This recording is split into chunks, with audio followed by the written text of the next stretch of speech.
The open road promises freedom and adventure. But for these 11 travelers, their journeys became waking nightmares.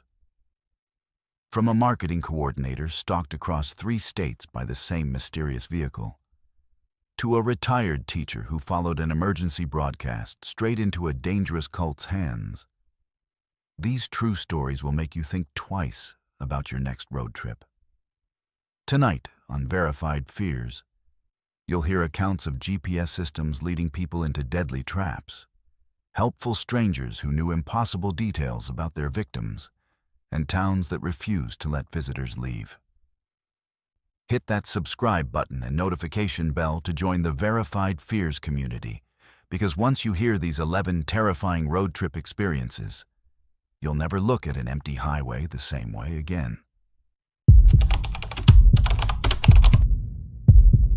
My name is Conrad, and I still check my rearview mirror obsessively every time I drive anywhere, even just to the grocery store 3 blocks from my house.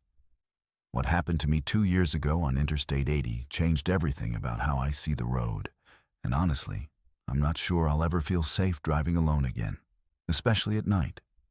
I keep telling myself I should probably share this story because maybe it'll help someone else recognize the signs before it's too late.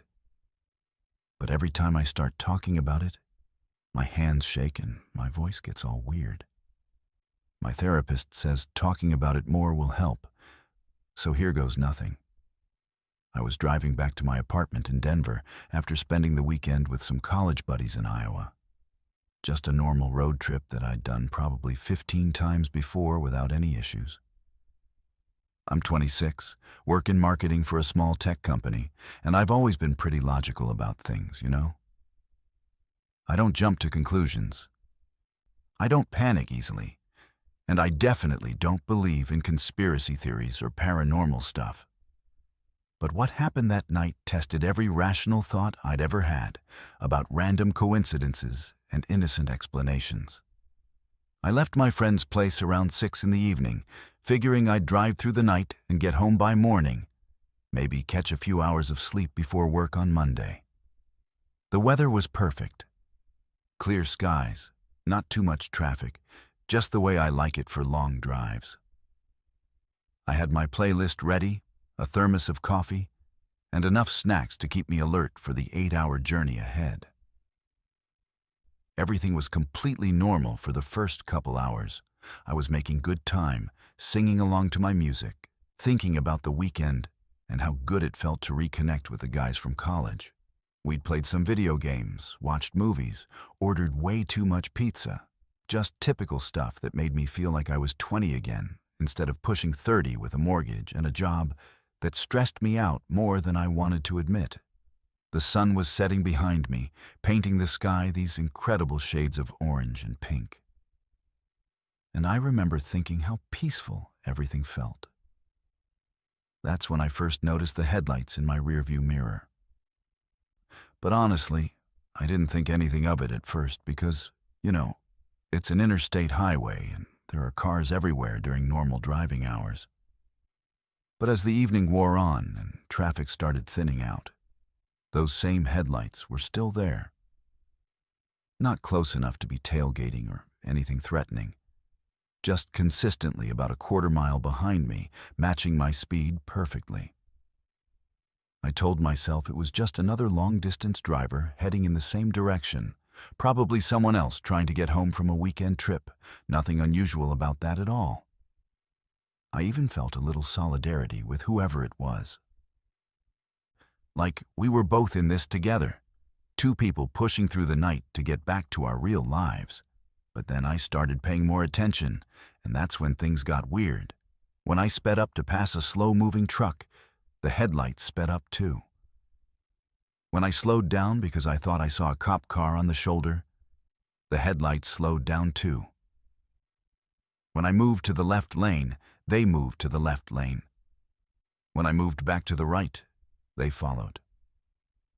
I started timing it, and I swear the other car would change lanes exactly 30 seconds after I did. Like they were trying not to make it obvious, but couldn't help following my exact route. My logical brain kept making excuses, though. Maybe it was just someone who noticed I seemed to know where the speed traps were and decided to follow my lead. Maybe they figured I was a local who knew the best lanes for making good time. Maybe it was just a series of coincidences that seemed more significant because I was tired and letting my imagination run wild. I tried to push it out of my mind and focus on the road, but every time I checked my mirrors, there they were, maintaining that same exact distance, like they were connected to my car by an invisible rope. Around 10:30, I needed gas and decided to test my theory. There was a truck stop coming up at the next exit, one of those big places with multiple gas stations and restaurants and a bunch of parking for long-haul truckers. I signaled early and took the exit, watching my rearview mirror the whole time. The headlights followed me down the ramp. My heart started beating faster, but I told myself they probably needed gas too. That truck stops are where everyone stops on long road trips. That I was being paranoid for no reason. I pulled up to a pump on the far side of the station, choosing a spot where I could see the entrance and keep an eye on what was happening. The other car didn't pull up to a pump, though. Instead, it parked across the lot near the building, far enough away that I couldn't see the make or model clearly, but close enough that whoever was inside had a perfect view of me. I filled up my tank as slowly as possible, trying to get a better look at the other vehicle. But the lights from the gas station were creating too much glare on their windshield for me to see inside.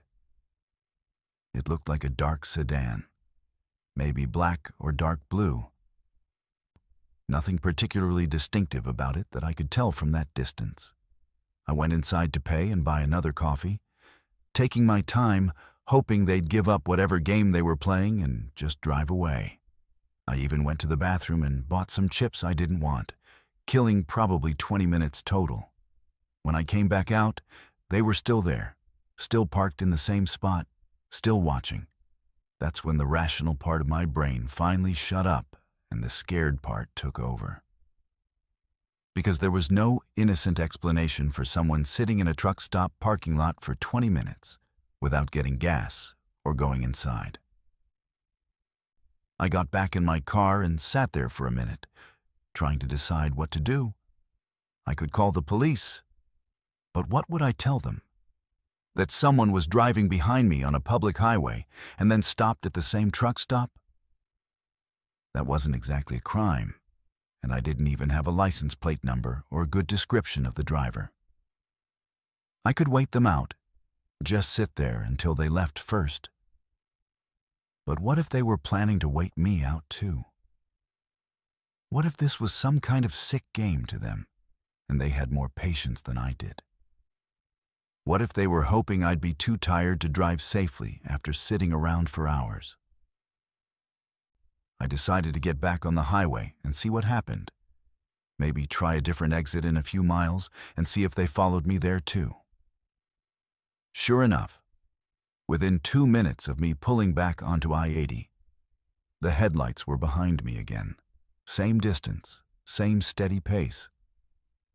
But now I was actively scared instead of just curious, and being scared made me notice things I'd missed before. Like how they'd dim their headlights whenever we passed other cars, as if they didn't want anyone else to see them clearly. Like how they'd hang back a little further whenever we went through construction zones with concrete barriers.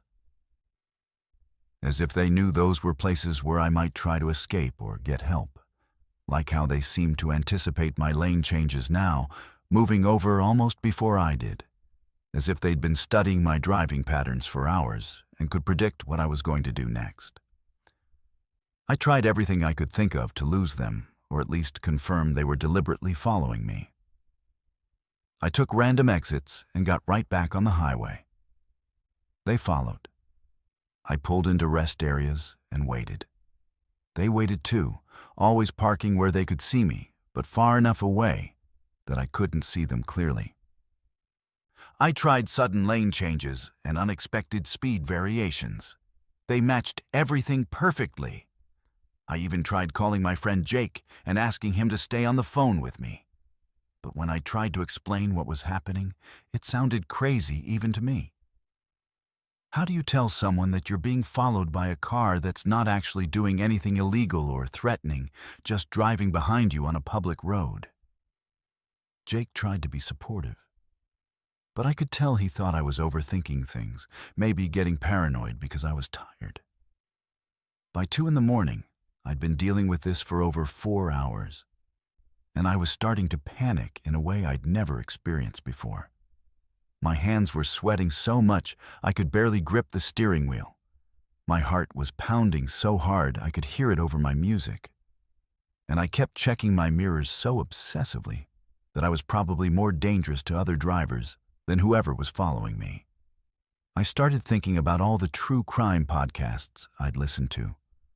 All the stories about people who disappeared on lonely highways. All the statistics about how many murders happen in remote areas where no one can hear you scream. I kept telling myself that if they wanted to hurt me, they would have done something by now. But then I'd remember reading about killers who like to psychologically torture their victims first, who got off on the fear and helplessness as much as the actual violence. That's when I decided to try something desperate. There was a small town coming up, and instead of staying on the interstate, I took the exit and started driving through residential neighborhoods, making random turns, hoping to either lose them in the maze of suburban streets or attract enough attention that someone would call the police about suspicious vehicles driving around at 3 in the morning. For a few minutes, I thought it worked. I couldn't see the headlights behind me anymore, and I started to breathe normally for the first time in hours. I found a 24-hour diner and pulled into the parking lot, thinking I'd go inside and sit there until sunrise, maybe call someone to come pick me up and leave my car there until daylight. But as I sat in the parking lot, trying to calm down and figure out my next move, I saw them again. The same headlights, creeping slowly down the street past the diner, not stopping but definitely looking. They'd found me again, even after all those random turns. Even in a town they couldn't possibly know better than I did. That's when I realized this wasn't random, wasn't coincidence, wasn't someone who just happened to be going in the same direction. This was deliberate, planned, purposeful. Someone had chosen me specifically, had been tracking my movements for hours, had probably been planning this for longer than I wanted to think about. I sat in that diner until the sun came up, too scared to go back to my car, too scared to drive home alone, too scared to do anything except drink coffee and try not to have a complete breakdown in front of the waitress who kept asking if I was okay. When there was finally enough daylight to see clearly, I called my brother and asked him to drive out and escort me home. I never saw that car again, never figured out who was driving it or why they chose me or what they were planning to do. But I know it wasn't my imagination, and I know it wasn't innocent. And I know that if I hadn't been careful and paranoid and maybe just lucky, I might not be here to tell this story. My name is Josiah, and I'm 32 years old, divorced with 2 kids who I pick up every other weekend for our custody arrangement. I work construction, been doing it for about 8 years now, and I'm usually pretty good at handling myself in tough situations, you know? I've worked job sites in some rough neighborhoods, dealt with all kinds of people, and I've never been the type to get scared easily. But what happened to me 6 months ago on a Saturday night in Detroit still gives me nightmares, and I can't drive through that part of the city anymore without my hands shaking. I keep telling myself I should have known better than to take that shortcut, should have just stuck to the main roads even if it meant being late to pick up my kids. But hindsight doesn't help much when you're lying awake at 3 in the morning, replaying every terrifying minute of that night. I was driving from my apartment on the east side to my ex-wife's place in the suburbs to pick up Emma and Tyler for our weekend together. It's normally about a 45-minute drive. Nothing complicated, just straight shots on major roads that I've driven hundreds of times since the divorce. But that Saturday, there was some kind of accident on the freeway that had traffic backed up for miles. And I was already running 20 minutes late because I'd gotten caught up watching a football game and lost track of time. My ex-wife Jennifer gets really annoyed when I'm late. And she'd already sent me 3 texts asking where I was and reminding me that the kids had plans on Sunday morning that I couldn't make them miss. I was stressed about disappointing the kids and giving Jennifer another reason to lecture me about responsibility. So when I saw an exit that looked like it might cut through some side streets and get me there faster, I took it without really thinking about where I was going. The GPS on my phone immediately started recalculating, and I figured it would guide me through whatever neighborhood I'd stumbled into and get me back on track toward Jennifer's place. But as soon as I got off the freeway, I realized I was in a part of Detroit that I'd never seen before, even though I'd lived in the area my whole life. The streetlights were mostly burned out, half the buildings looked abandoned, and there was trash everywhere, like no one had picked up garbage in months. I've worked construction in plenty of rough neighborhoods, but this felt different. More desperate somehow. Like a place where bad things happened regularly, and no one cared enough to do anything about it. I started second-guessing my decision to take the shortcut. But the GPS was telling me to keep going straight. So I figured I'd just follow its directions and get out of there as quickly as possible. That's when my car started making this weird grinding noise from somewhere under the hood, like metal scraping against metal. I'd been meaning to take it to a mechanic for a tune-up, but construction work doesn't pay enough to spend money on preventive maintenance when the car still runs. So I'd been putting it off until something actually broke. Well, something had finally broken.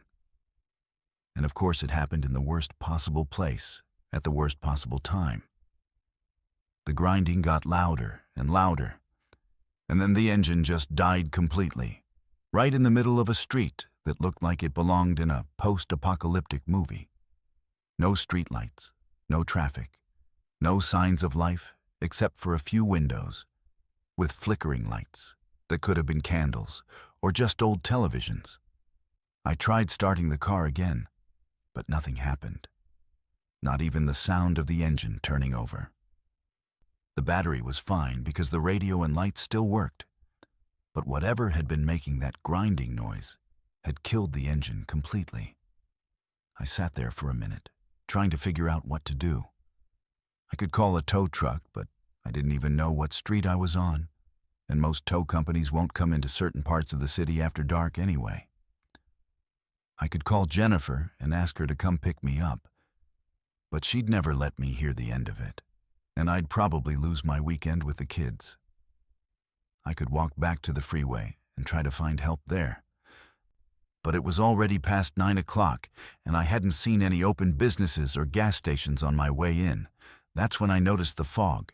It hadn't been foggy when I left my apartment, and the weather report hadn't mentioned anything about fog. But suddenly there was this thick, gray mist rolling down the street like something out of a horror movie. Within minutes, I could barely see 20 feet in any direction, and the few streetlights that had been working were now just dim glows in the darkness. I'd never seen fog that thick in Detroit, especially not in October, and it seemed to be getting thicker by the minute. The temperature had dropped too, from a comfortable 60 degrees to something that felt like it was barely above freezing, and I could see my breath when I exhaled. I decided I didn't have much choice but to start walking and hope I could find help before I froze to death or got completely lost in the fog. I locked my car, even though there wasn't much worth stealing in it, and started walking back in the direction I'd come from, trying to retrace my route to the freeway. But the fog was so thick I couldn't see street signs or landmarks, and all the buildings looked the same in the dim light. Just dark shapes looming out of the mist like abandoned monuments to urban decay. I'd been walking for maybe 10 minutes when I heard footsteps behind me.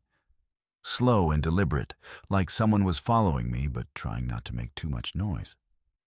I turned around, but I couldn't see anyone through the fog.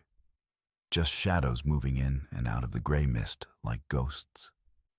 I stopped walking and listened, and the footsteps stopped too. I started walking again, faster this time, and the footsteps started again, matching my pace exactly. My construction work has taught me to pay attention to my surroundings and trust my instincts when something doesn't feel right. And every instinct I had was screaming that I needed to get out of there as fast as possible. But I was lost in the fog, on foot with no idea which direction led to safety and which led deeper into whatever nightmare I'd stumbled into. That's when I heard voices, multiple people talking in low tones somewhere ahead of me in the fog. I couldn't make out what they were saying, but something about the way they were talking made my skin crawl, like they were discussing something they didn't want anyone else to hear. I thought about calling out and asking for help, but something told me that would be a very bad idea. So I tried to move quietly and avoid walking directly toward the voices. But the fog was so disorienting that I couldn't tell if I was moving away from them or getting closer, and the sound seemed to be coming from different directions at the same time. Suddenly, a figure emerged from the fog right in front of me, and I nearly jumped out of my skin. It was a man, maybe in his 40s, wearing clothes that looked like they hadn't been washed in weeks and had this wild look in his eyes, like he was high on something or hadn't slept in days. He smiled when he saw me, but it wasn't a friendly smile. It was the kind of smile that predators give their prey right before they strike. He asked me what I was doing walking around their neighborhood so late at night. And when I explained about my car breaking down, he laughed and said I'd picked the wrong place to have car trouble. He told me his friends would be very interested in meeting me. And that's when I realized the voices I'd been hearing were getting closer, and I could see more shadowy figures moving through the fog toward us. The man reached into his jacket, and I didn't wait to see what he was reaching for. I turned and ran as fast as I could in the opposite direction, crashing through the fog like a blind man, not caring where I was going, as long as it was away from those people. I could hear them shouting behind me and the sound of multiple sets of footsteps chasing after me. But the fog was working in my favor now, making it hard for them to see me, even though it made it hard for me to see where I was going. I ran for what felt like hours, but was probably only minutes, stumbling over trash and debris, bouncing off parked cars and fire hydrants, just trying to put as much distance as possible between me and whoever had been chasing me. Eventually, I saw lights ahead through the fog, real electric lights from what looked like a convenience store or gas station. I ran toward the lights like they were the gates of heaven, and when I got there, I found a 24-hour gas station with a clerk behind bulletproof glass who looked at me like I was crazy when I stumbled in bleeding from cuts on my face and arms, breathing hard and covered in sweat despite the cold. I called the police, and when they finally showed up an hour later, they found my car exactly where I'd left it. But they said they'd never heard of anyone having trouble in that particular area, and that it was actually pretty safe compared to other parts of the city. They gave me a ride back to my car, and by then the fog had cleared and the temperature was back to normal, like nothing had ever happened. My car started right up without any problems, like the engine had never made that grinding noise, like it had never broken down at all. The police officers looked at me like I was making the whole thing up, and maybe I was starting to doubt myself too. But I know what I experienced, and I know those people in the fog weren't trying to help me. I never did make it to Jennifer's place that night, and she was furious with me for not showing up and not answering my phone while I was running for my life through that nightmare neighborhood. She accused me of making up stories to cover for the fact that I'd probably been drinking or gotten distracted by something more important than my own children. I couldn't explain what had really happened because I wasn't even sure myself. And I knew she'd never believe me anyway. I lost my weekend with Emma and Tyler, and it was another 2 weeks before Jennifer would let me see them again. I still drive past that exit sometimes on my way to pick up the kids, and I always slow down and look. But I can never find the street I turned down that night. Like it doesn't exist in the daytime, or maybe never existed at all. But I know it was real. And I know I barely made it out of there alive. And I know that sometimes taking shortcuts can lead you places you were never meant to go. My name is Matthias, and I'm 47 years old. Been working as a nurse at Portland General for about 12 years now. I mostly work night shifts in the emergency department, which means I'm used to seeing people at their worst moments, dealing with all kinds of trauma and crisis situations that would probably give most people nightmares. I thought I'd seen everything there was to see about human suffering and bizarre behavior. But what happened to me last October on Highway 26 proved that I still had a lot to learn about how truly disturbing people can be. I've always been the kind of person who tries to help others when I can. Maybe because of my job, or maybe just because that's how my parents raised me. But that night, my compassion almost got me killed. And I still wake up sometimes wondering what would have happened if I just kept driving. It was a Tuesday night, around 4:30 in the morning, and I was driving from my apartment in Northeast Portland to the hospital for my shift that started at 5. It had been raining for 3 days straight. That heavy Pacific Northwest rain that makes everything look gray and depressing. And the roads were slick with water and fallen leaves that made driving more dangerous than usual. I was running a few minutes late because I had overslept, but I wasn't worried because the night shift crew was pretty understanding about traffic delays and weather-related problems. The radio was playing some old jazz music that helped me wake up and get in the right mindset for another 12-hour shift, dealing with whatever emergencies Portland decided to throw at us that night. About halfway to the hospital, I saw a figure standing on the shoulder of the highway, thumb out, clearly hitchhiking despite the terrible weather. It was a woman, maybe in her 30s, wearing a light jacket that was completely soaked through and jeans that looked like they'd been wet for hours. She didn't have an umbrella or any kind of rain gear, and she was shivering so badly I could see it even from my car. My first instinct was to keep driving because picking up hitchhikers, especially at 4:30 in the morning, is obviously not the smartest thing to do. But she looked so miserable and desperate that I felt genuinely sorry for her. I'd been caught in the rain without proper clothes before, and I knew how awful it felt to be cold and wet, with no way to get warm and dry.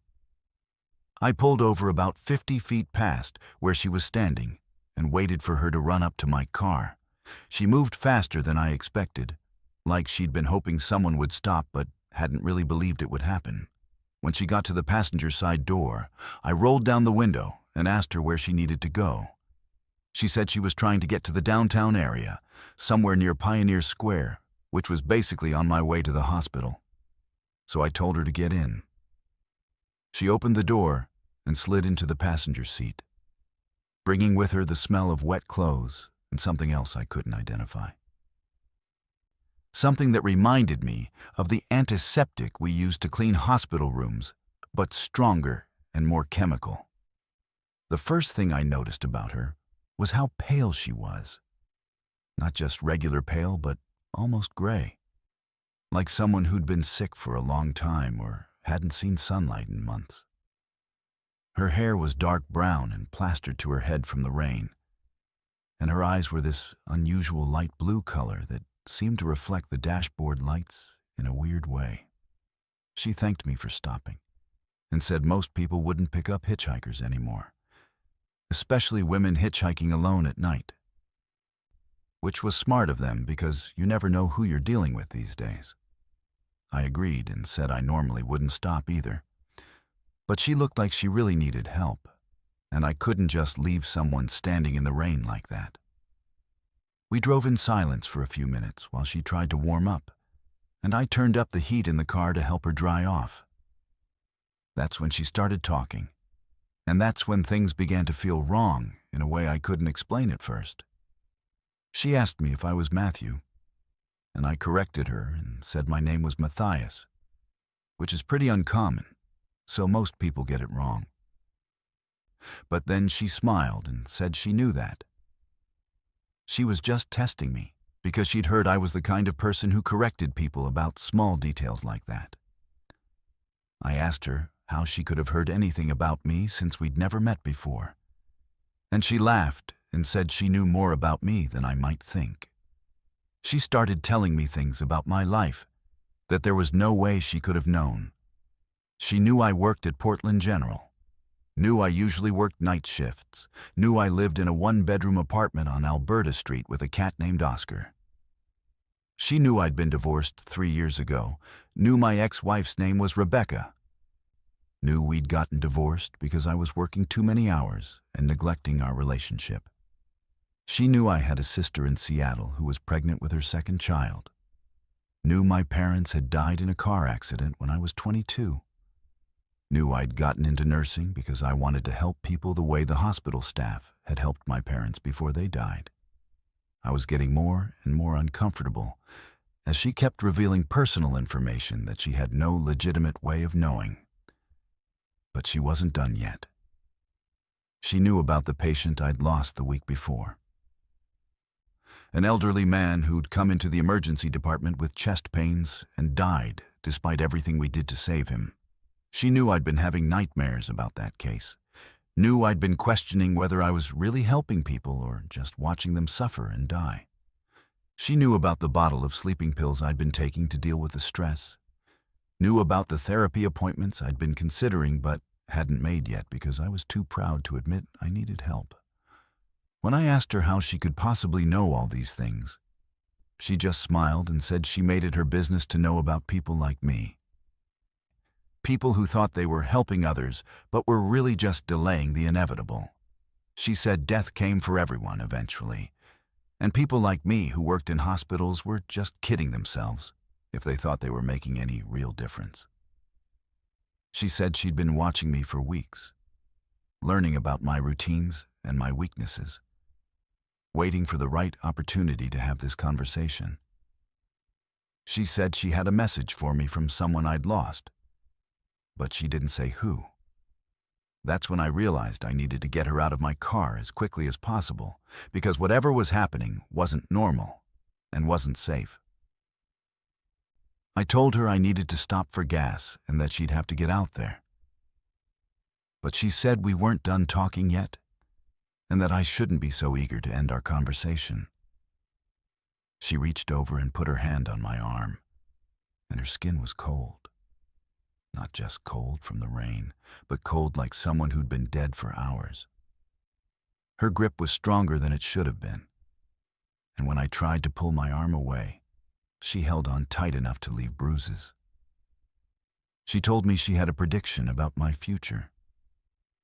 Something that was going to happen very soon that would change everything about how I saw my job and my life.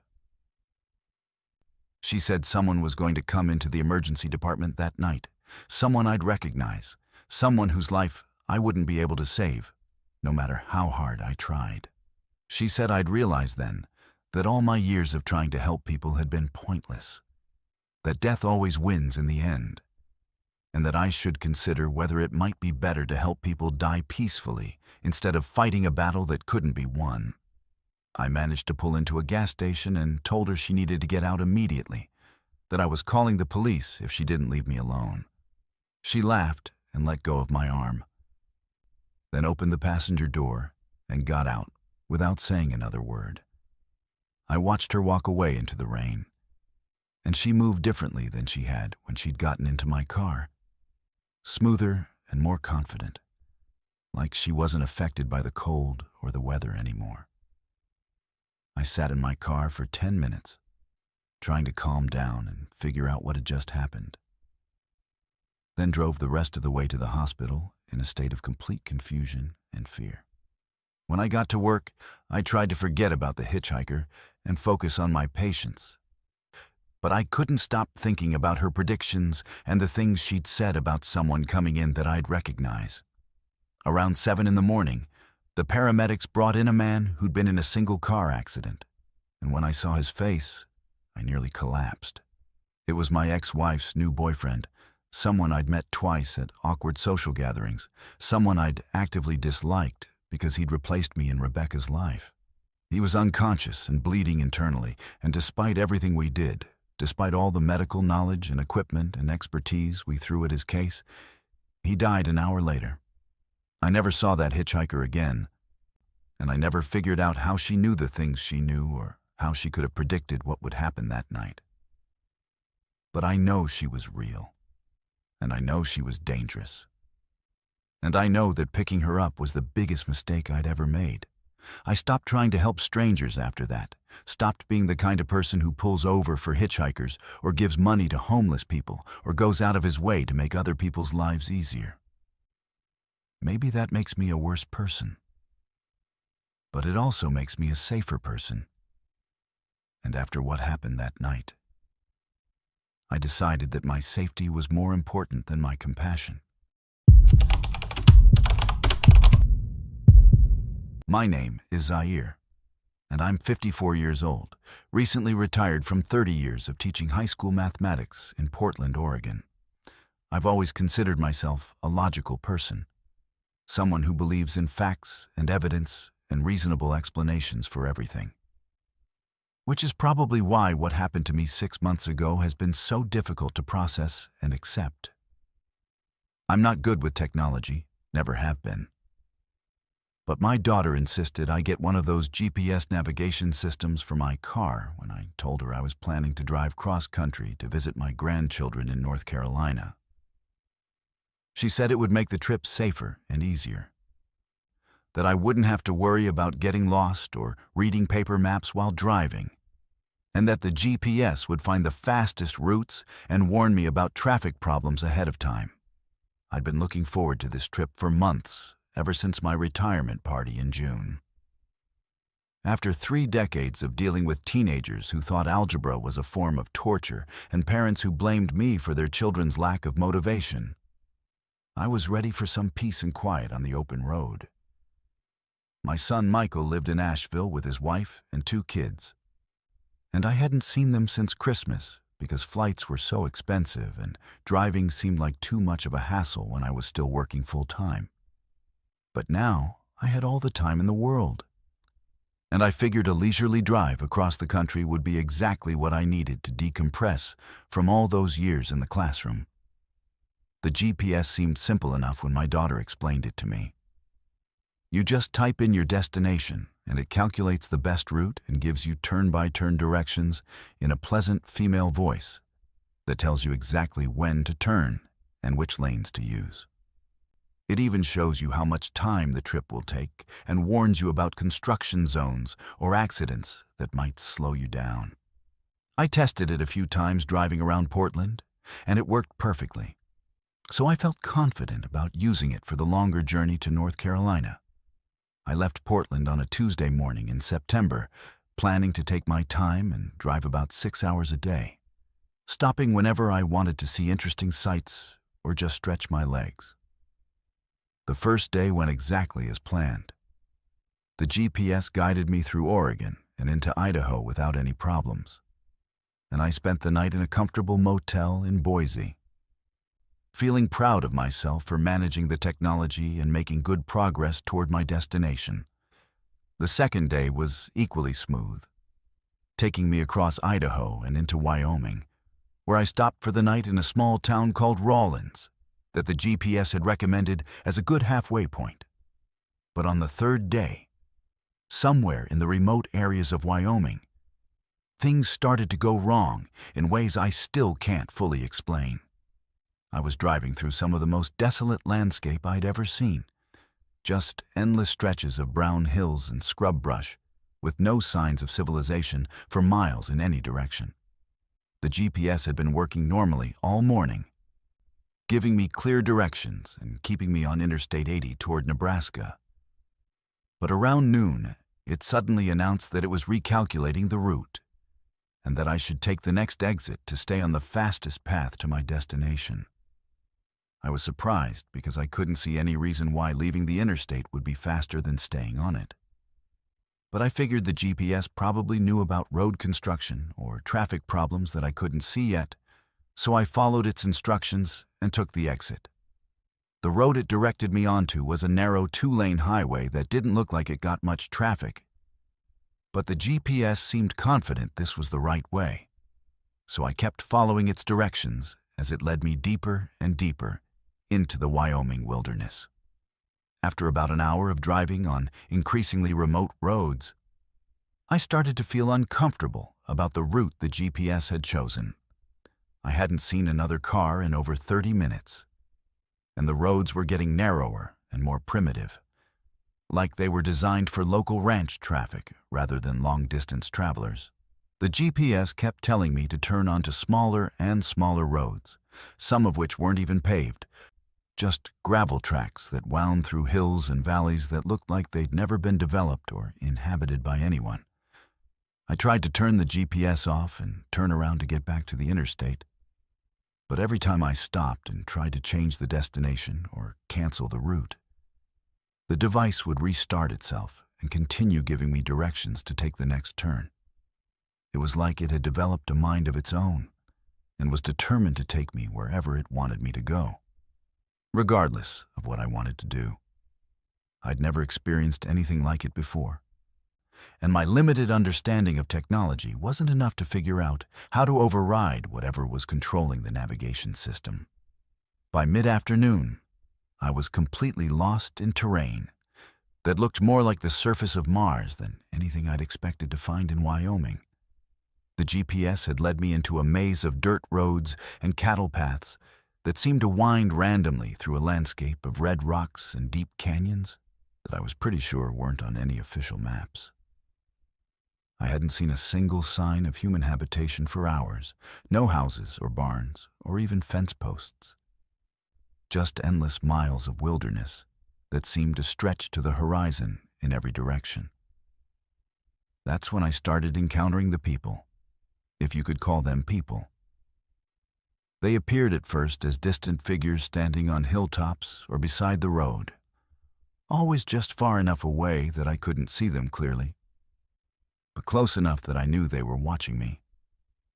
At first, I thought they might be ranchers or hunters, locals who were curious about a stranger driving through their remote area. But as I saw more and more of them, their behavior started to seem increasingly strange and threatening. They never waved or acknowledged me in any normal way. They just stood perfectly still and watched my car pass, turning their heads to follow my movement like security cameras tracking an intruder.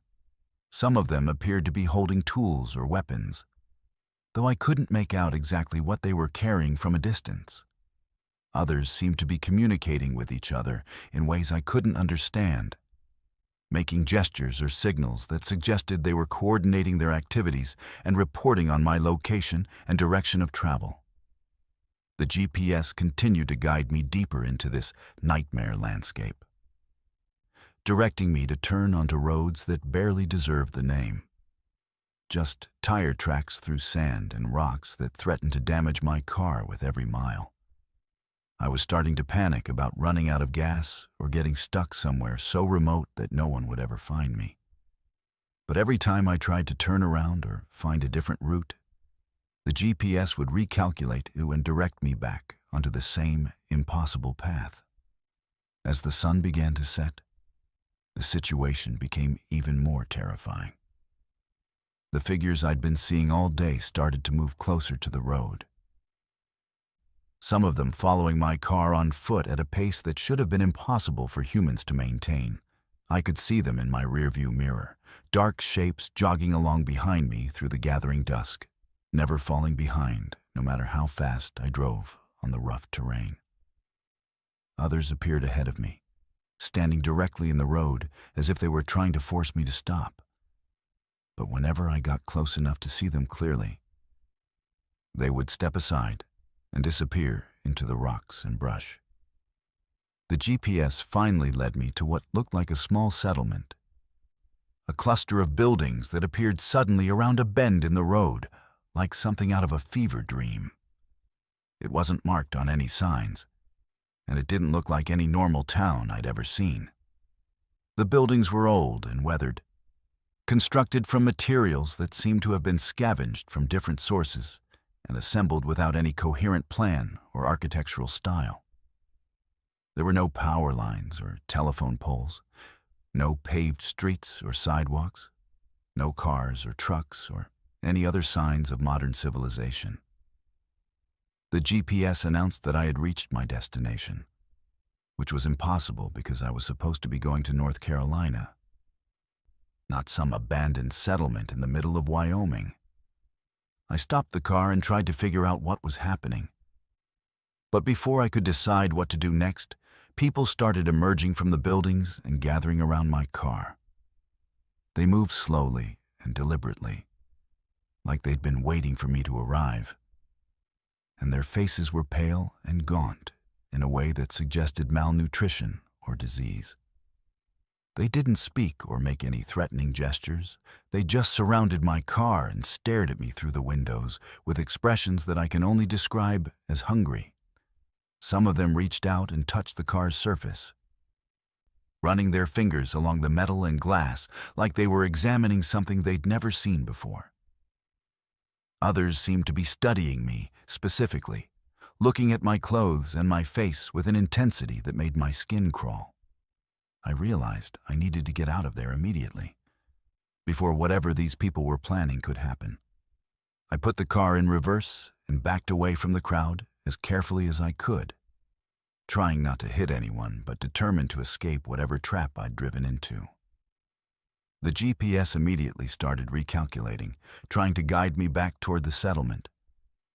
But I ignored its directions and drove in the opposite direction as fast as the rough roads would allow.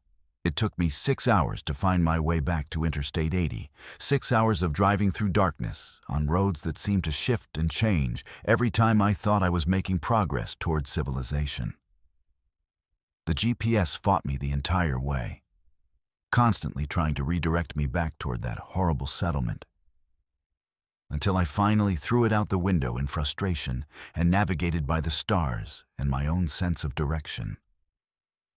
When I finally reached the interstate, I drove straight through the night to Denver, where I stopped at the first electronics store I could find and bought a paper atlas.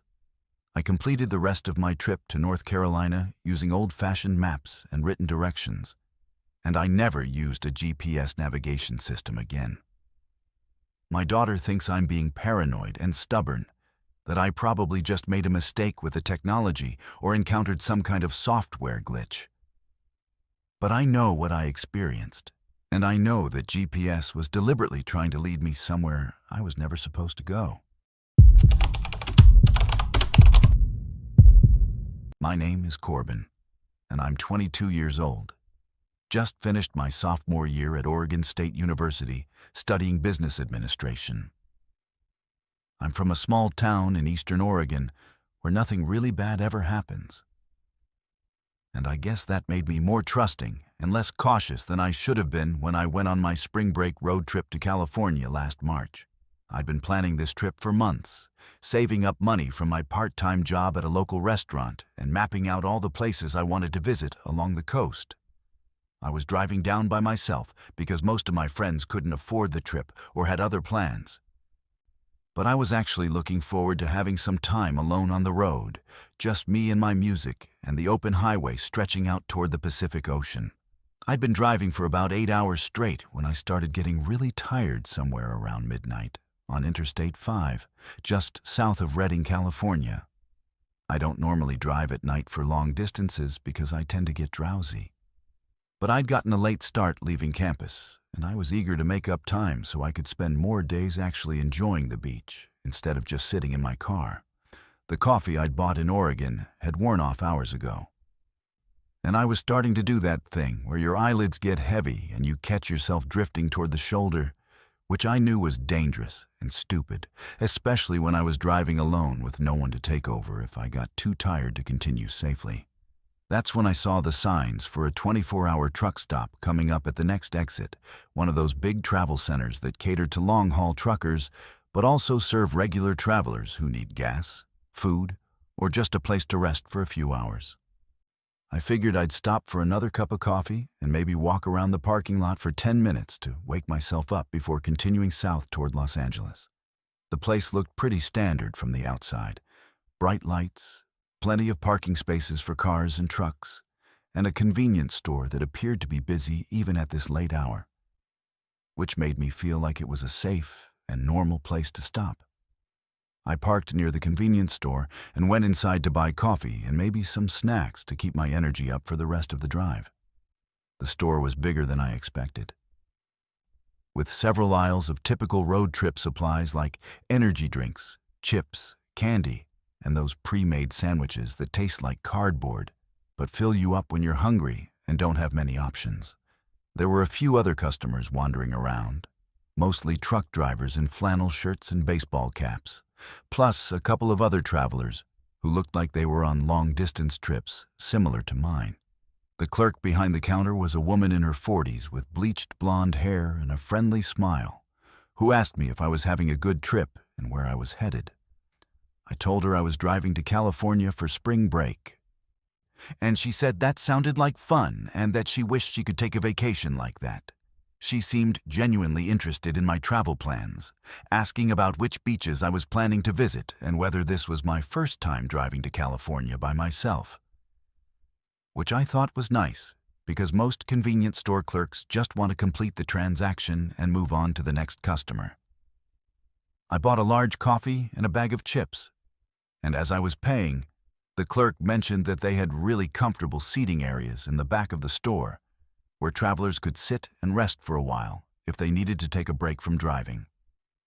She said a lot of people use those areas to catch a quick nap or just relax before getting back on the road, and that it was much safer than trying to sleep in your car in the parking lot where you might get bothered by other travelers or have your belongings stolen. I thanked her for the suggestion and said I might check it out after I finished my coffee and stretched my legs a bit outside. I walked around the parking lot for a few minutes, drinking my coffee and trying to wake myself up. But I was still feeling pretty drowsy. So I decided to take the clerk's advice and check out the seating area she'd mentioned. I went back inside and found the area she was talking about. A section toward the rear of the store with several comfortable-looking chairs and small tables where people could sit and eat or just rest. There were already a few people sitting back there, including a couple of truck drivers eating sandwiches and an older man reading a newspaper. So it seemed like a legitimate and safe place to spend a few minutes recovering from the long drive. I sat down in one of the chairs and started sipping my coffee, checking my phone to see how much further I had to drive to reach my hotel in Los Angeles. That's when I started noticing that the other people in the seating area were paying more attention to me than seemed normal for strangers sharing a public space. The truck drivers kept glancing over at me between bites of their sandwiches, and the older man with the newspaper was looking at me over the top of the pages in a way that made me feel uncomfortable, like he was studying me rather than just casually observing his surroundings. I tried to ignore their attention and focus on my phone, but after a few minutes, I started feeling unusually drowsy, much more tired than I should have been after drinking a large cup of coffee that was supposed to wake me up. My eyelids were getting heavy in a way that felt different from normal tiredness, more like the way you feel when you're getting sick or when you've taken cold medicine that makes you sleepy. I thought maybe I was just more exhausted from the long drive than I'd realized, but something about the situation was starting to feel wrong in a way I couldn't quite identify. The clerk who'd been so friendly when I bought my coffee came back to the seating area and asked how I was doing, whether the coffee was helping me feel more alert. When I told her I was actually feeling more tired than before, she laughed and said that sometimes happens when your body finally relaxes after being tense from driving for so many hours.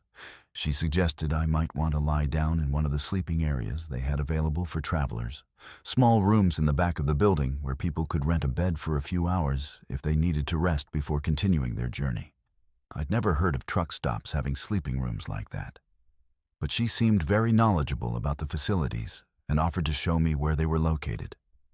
My thinking was getting fuzzy, and the idea of lying down for an hour or two was starting to seem very appealing, even though part of my brain was trying to tell me that something wasn't right about the situation. The clerk led me toward the back of the building, past the restrooms, and through a door I hadn't noticed before, into a corridor lined with small rooms that looked more like motel rooms than anything I'd expect to find in a truck stop. She opened the door to one of the rooms and showed me inside, explaining that there was no charge for using the facilities as long as I'd made a purchase in the store, which I had. The room had a single bed, a small table, and no windows, which struck me as odd, but not necessarily suspicious, since these were supposed to be rooms for napping rather than overnight stays. She said I could rest as long as I needed to, and that someone would check on me in a few hours to make sure I was doing okay. Then she left and closed the door behind her. I sat on the edge of the bed, trying to fight off the overwhelming drowsiness that was making it difficult to think clearly. Something was definitely wrong with how tired I felt, especially since I'd just consumed a large amount of caffeine that should have had the opposite effect. I tried to stand up and leave the room, but my legs felt unsteady and my coordination was off in a way that reminded me of the few times in college when I'd had too much to drink, except I hadn't consumed any alcohol that evening. That's when I heard voices in the corridor outside the room, multiple people talking in low tones about something they clearly didn't want to be overheard discussing. I couldn't make out most of what they were saying, but I caught enough words to understand that they were talking about me, using phrases like the college kid and ready for transport. That made my blood run cold despite the fog in my brain. I realized I needed to get out of there immediately, before whatever they had planned could happen. But I was having trouble coordinating my movements and thinking clearly enough to form a plan. I forced myself to stand up and tried the door, but it was locked from the outside, which confirmed my worst fears about what was happening. I was trapped in a windowless room, drugged and helpless, with people outside who clearly had bad intentions toward me. I started pounding on the door and yelling for help, but my voice sounded weak and slurred even to my own ears, and I could hear the people in the corridor laughing at my attempts to escape. The drowsiness was getting worse by the minute, and I knew that if I gave in to it and lost consciousness, I might never wake up again. Or if I did, it would be in a situation much worse than being locked in a truck stop room. I fought against the effects of whatever they'd put in my coffee, slapping myself in the face and doing jumping jacks to keep my blood flowing and my mind as alert as possible. I searched the room for anything I could use as a weapon or tool to help me escape, but there was nothing except the bed and the small table. That's when I remembered my phone and realized I might be able to call for help. Even though my hands were shaking so badly I could barely operate the touch screen, I managed to dial 911, but when the operator answered, my speech was so slurred and confused that I had trouble explaining where I was or what was happening. I tried to give them the name of the truck stop and the exit number, but I wasn't sure if they understood what I was telling them, or if they thought I was just a drunk college kid making a prank call.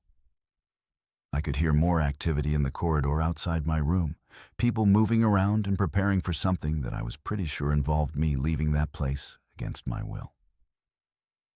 The drug they'd given me was making it increasingly difficult to stay conscious and think rationally. But I knew I had to do something drastic before I lost the ability to help myself. I picked up the small table and used it to break the lock on the door, making enough noise that I hoped it would attract attention from legitimate travelers or employees who weren't part of whatever scheme was happening. The door burst open, and I stumbled out into the corridor, nearly colliding with the friendly clerk who was no longer looking friendly at all. She tried to grab my arm and pull me back into the room, saying I needed to rest and that everything would be fine. But I pushed past her and ran toward what I hoped was the exit. My coordination was still terrible, and I bounced off walls and stumbled over my own feet. But I managed to make it back to the main part of the store where there were other customers who could witness whatever was about to happen. I made it to my car and drove away from that place as fast as I could, even though I probably shouldn't have been driving in my condition. I stopped at a well-lit gas station about 20 miles down the road and called the police again, this time managing to give them a clearer report of what had happened. When they investigated the truck stop the next day, they found that it was a legitimate business, and the employees denied any knowledge of drugging customers or having sleeping rooms in the back of the building. I never found out exactly what they were planning to do to me or how many other travelers had been targeted at that place. But I know I came very close to disappearing that night. And I know that if I hadn't fought off the effects of whatever drug they gave me, I wouldn't be here to tell this story. I learned that human trafficking is much more common than most people realize, and that criminals who engage in it are very good at appearing normal and trustworthy while they're setting up their victims for abduction. My name is Asa, and I'm 37 years old. Work as a freelance graphic designer from my home office in Sacramento, California. I've always been the type of person who believes there's a logical explanation for everything. Someone who approaches problems methodically and doesn't get rattled easily by unexpected situations. But what happened to me 8 months ago on a routine drive to visit a client in Reno challenged everything I thought I knew about reality. And I still can't come up with a rational explanation that makes sense of what I experienced that day. I've replayed it in my mind thousands of times, looked at maps, researched the area extensively, and even driven the same route multiple times trying to recreate the circumstances. But I've never been able to find any trace of what I encountered that October afternoon. I was driving from Sacramento to Reno on Highway 80, a route I'd taken probably 40 times over the past 5 years for various client meetings and business trips. It's a straightforward drive that usually takes about 2.5 hours, mostly through Sierra Nevada foothills, and then up into the mountains before descending into Nevada. I know that road well enough that I could probably drive it with my eyes closed. Which is why what happened was so disorienting and impossible to explain. I'd left my house around noon on a Tuesday, planning to arrive in Reno by 3 o'clock for a 4 o'clock meeting with a casino that wanted me to redesign their promotional materials for the holiday season. The weather was perfect for driving, clear blue skies and comfortable temperatures in the mid-70s. Exactly the kind of day that makes you appreciate living in California. I had my favorite playlist running, a thermos of coffee in the cup holder, and I was actually looking forward to the drive because I'd been stuck in my office for weeks working on a complicated project and needed some time to clear my head and think about other things. The first hour of the trip was completely normal, just rolling through the familiar landscape of suburban Sacramento, giving way to agricultural areas, and then the beginning of the foothills. But somewhere around Auburn, I started noticing that the landscape looked different from what I remembered. The hills seemed greener and more lush, like it was late spring instead of mid-fall. And there were flowering trees along the roadside that shouldn't have been blooming in October. I thought maybe I just hadn't been paying attention during my previous trips. Or maybe the drought conditions from earlier in the year had ended and everything was growing more vigorously than usual. I didn't think much of it at first, just made a mental note that the scenery was prettier than I remembered. As I continued climbing into the mountains, the changes became more obvious and harder to ignore. The trees were different varieties from what I was used to seeing along that route. More deciduous hardwoods and fewer of the pine and fir trees that typically dominate the Sierra Nevada forests. The road itself seemed wider and smoother than I remembered, with newer-looking guardrails and signage that appeared to have been recently installed. Even the quality of the pavement was better, like the entire highway had been completely rebuilt since my last trip just 2 months earlier. I started paying more attention to the mile markers and exit signs, trying to confirm that I was still on the right route. But the exits were for towns I'd never heard of, despite driving this road dozens of times. Instead of familiar names like Colfax and Truckee, I was seeing signs for places called Millbrook and Cedar Falls, communities that weren't on any maps I'd ever seen of the area. My GPS was still showing that I was on Highway 80 heading toward Reno, but the estimated arrival time had changed from the usual 2.5 hours to over 4 hours. Like the system had suddenly decided the distance was much greater than it actually was. The traffic was different too, much lighter than I'd ever experienced on that route during a weekday afternoon. Highway 80 is usually pretty busy with commuters and truckers, but I was seeing maybe one car every 10 minutes, and most of them were older models from the 1950s and 1960s that looked like they'd been perfectly preserved or restored to showroom condition. The few drivers I could see clearly were dressed in clothing styles that seemed outdated, men in suits and fedoras, women in dresses and headscarves, like they were heading to a vintage car show or historical reenactment event. Around what should have been the halfway point of my trip, I crested a hill and saw something that made me pull over to the side of the road in complete confusion. Spread out in the valley below me was a town that definitely hadn't been there during my previous trips. A substantial community with what looked like several thousand residents, complete with downtown commercial districts, residential neighborhoods, and industrial areas on the outskirts. According to my understanding of the geography, this area should have been mostly wilderness, with maybe a few scattered houses and a gas station or two. The architecture of the town was unlike anything I'd seen in modern California, with Art Deco buildings and wide boulevards that looked like they'd been designed in the 1930s or 1940s. Everything appeared to be in perfect condition, like the entire community had been built recently, but designed to look like it was from an earlier era.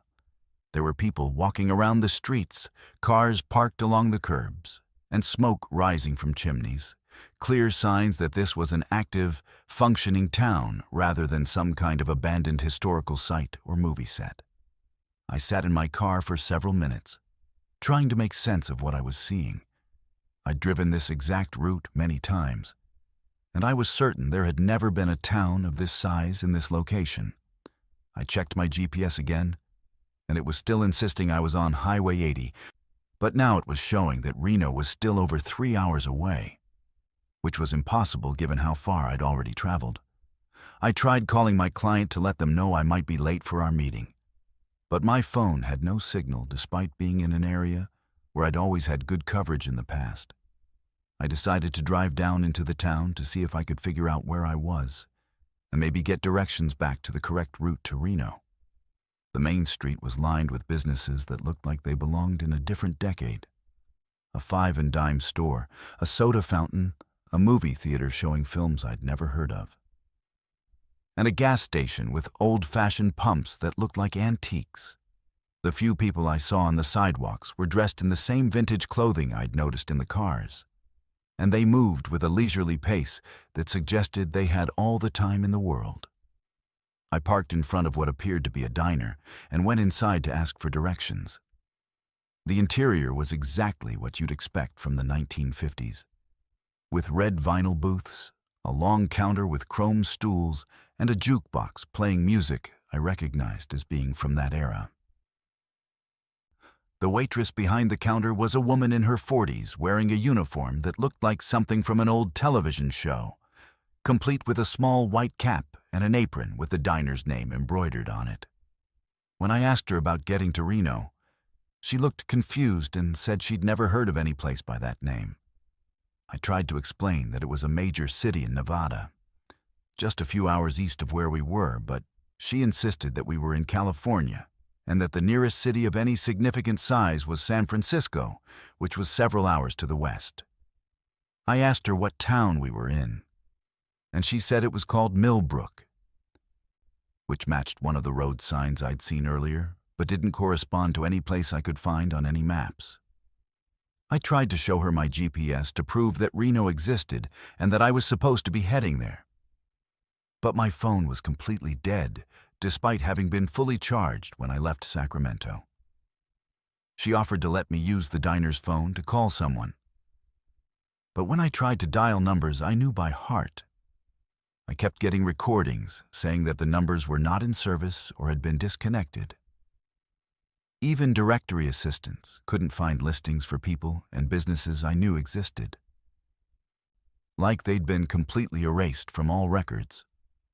I spent about an hour in that diner, trying to figure out what was happening and how to get back to the world I knew. The other customers seemed friendly enough, but they all talked about current events and cultural references that sounded like they were from the 1950s, discussing politicians who'd been dead for decades and movies that had been made before I was born. When I mentioned modern technology or recent historical events, they looked at me like I was speaking a foreign language or making up stories about things that had never happened. Eventually, I decided I needed to get out of there and try to find my way back to the highway, even though I wasn't sure which direction to go or how to get back to the route I'd been following. I thanked the waitress for her help, left money for the coffee I'd ordered, and walked back to my car. But when I got outside, I realized I had a bigger problem than just being lost. My car looked different, older somehow, like it had aged several decades in the hour I'd been inside the diner. The paint was faded, the chrome was tarnished, and the interior had developed a musty smell like it had been sitting unused for years. I drove out of Millbrook as quickly as I could, following road signs that pointed toward Sacramento, hoping I could retrace my route and figure out where I'd made a wrong turn. But as I climbed back up into the hills, the landscape began to change again, gradually returning to the familiar pine forests and granite outcroppings I associated with the Sierra Nevada mountains. The road narrowed, and the pavement became rougher, more like the Highway 80 I remembered. And when I crested the same hill where I'd first seen the mysterious town, the valley below was empty wilderness, exactly as it should have been. My GPS came back to life and showed that I was indeed on Highway 80, about 2 hours from Reno, which meant I'd somehow lost an entire day during my detour through Millbrook. It was getting dark, and I'd missed my client meeting by several hours. But I was more concerned about understanding what had happened to me than I was about business obligations. I drove straight through to Reno and spent the night in a hotel, trying to research the town I'd visited. But I couldn't find any historical records of a place called Millbrook ever existing in that area. I've driven that same route many times since then, always watching for any sign of the town or the road that led to it. But I've never seen anything except the familiar wilderness and scattered rest stops that have always been there. My client rescheduled our meeting for the following week, and I never told them or anyone else about what really happened during that lost day, because I knew they'd think I was having some kind of mental breakdown or making up stories for attention. But I know what I experienced was real, and I know that somewhere out there, probably just a few miles off the highway I travel regularly, there's a town that exists in a different time, populated by people who have no idea that the world has moved on without them. My name is Yusuf, and I'm 43 years old. Work as a real estate agent in Denver, Colorado, specializing in mountain properties and vacation homes. I've been driving through the Colorado Rockies for over 20 years, both for business and pleasure. And I thought I knew every pass, every road, and every potential hazard these mountains could throw at drivers. I've dealt with sudden blizzards, rock slides, mechanical failures, and wildlife encounters. But nothing in my experience prepared me for what happened to me last February on Highway 285. Heading toward a property showing near Fairplay. I consider myself a pretty independent person. Someone who's comfortable in remote areas and capable of handling difficult situations.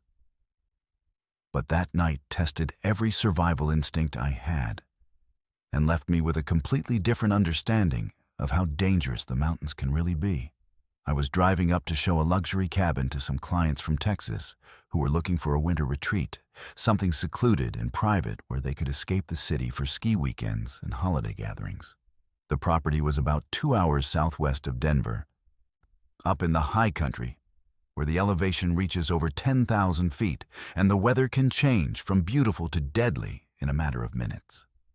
I'd made this drive hundreds of times before, but this particular trip was scheduled for late afternoon in February, which meant I'd be driving back down in the dark, something I usually tried to avoid during winter months because of the increased risk of ice and snow.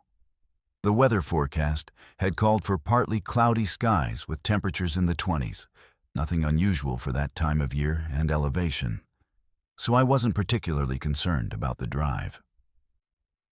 I had a reliable 4-wheel drive SUV with good tires, emergency supplies in the back, and enough experience with mountain driving to handle most situations that might come up. The property showing went well, and the client seemed genuinely interested in making an offer. So I was in a good mood as I started the drive back to Denver around 6:30 in the evening, just as the sun was setting behind the peaks to the west. For the first hour, everything was normal. The roads were clear, traffic was light, and the temperature was holding steady in the low 20s, cold but not dangerously so. I was making good time and expected to be back in Denver by 9 o'clock. Maybe stop for dinner somewhere along the way, if I found a place that looked appealing. I was listening to a podcast about real estate market trends and thinking about how to structure the offer for my clients when I noticed the first snowflakes starting to fall. Just a light dusting that wasn't accumulating on the road surface. But within 20 minutes, the light snow had turned into a heavy snowfall. The kind where the flakes are so thick and fast that your visibility drops to maybe 50 feet in front of your headlights. The temperature had also dropped significantly, from the low 20s down to around 10 degrees, and the snow was starting to stick to the pavement, creating slick conditions that made driving much more dangerous. I slowed down to about 30 miles per hour and turned on my hazard lights, trying to maintain a safe distance from the few other vehicles I could see ahead of me. That's when the wind started picking up, turning the heavy snowfall into a blizzard that reduced visibility to almost zero.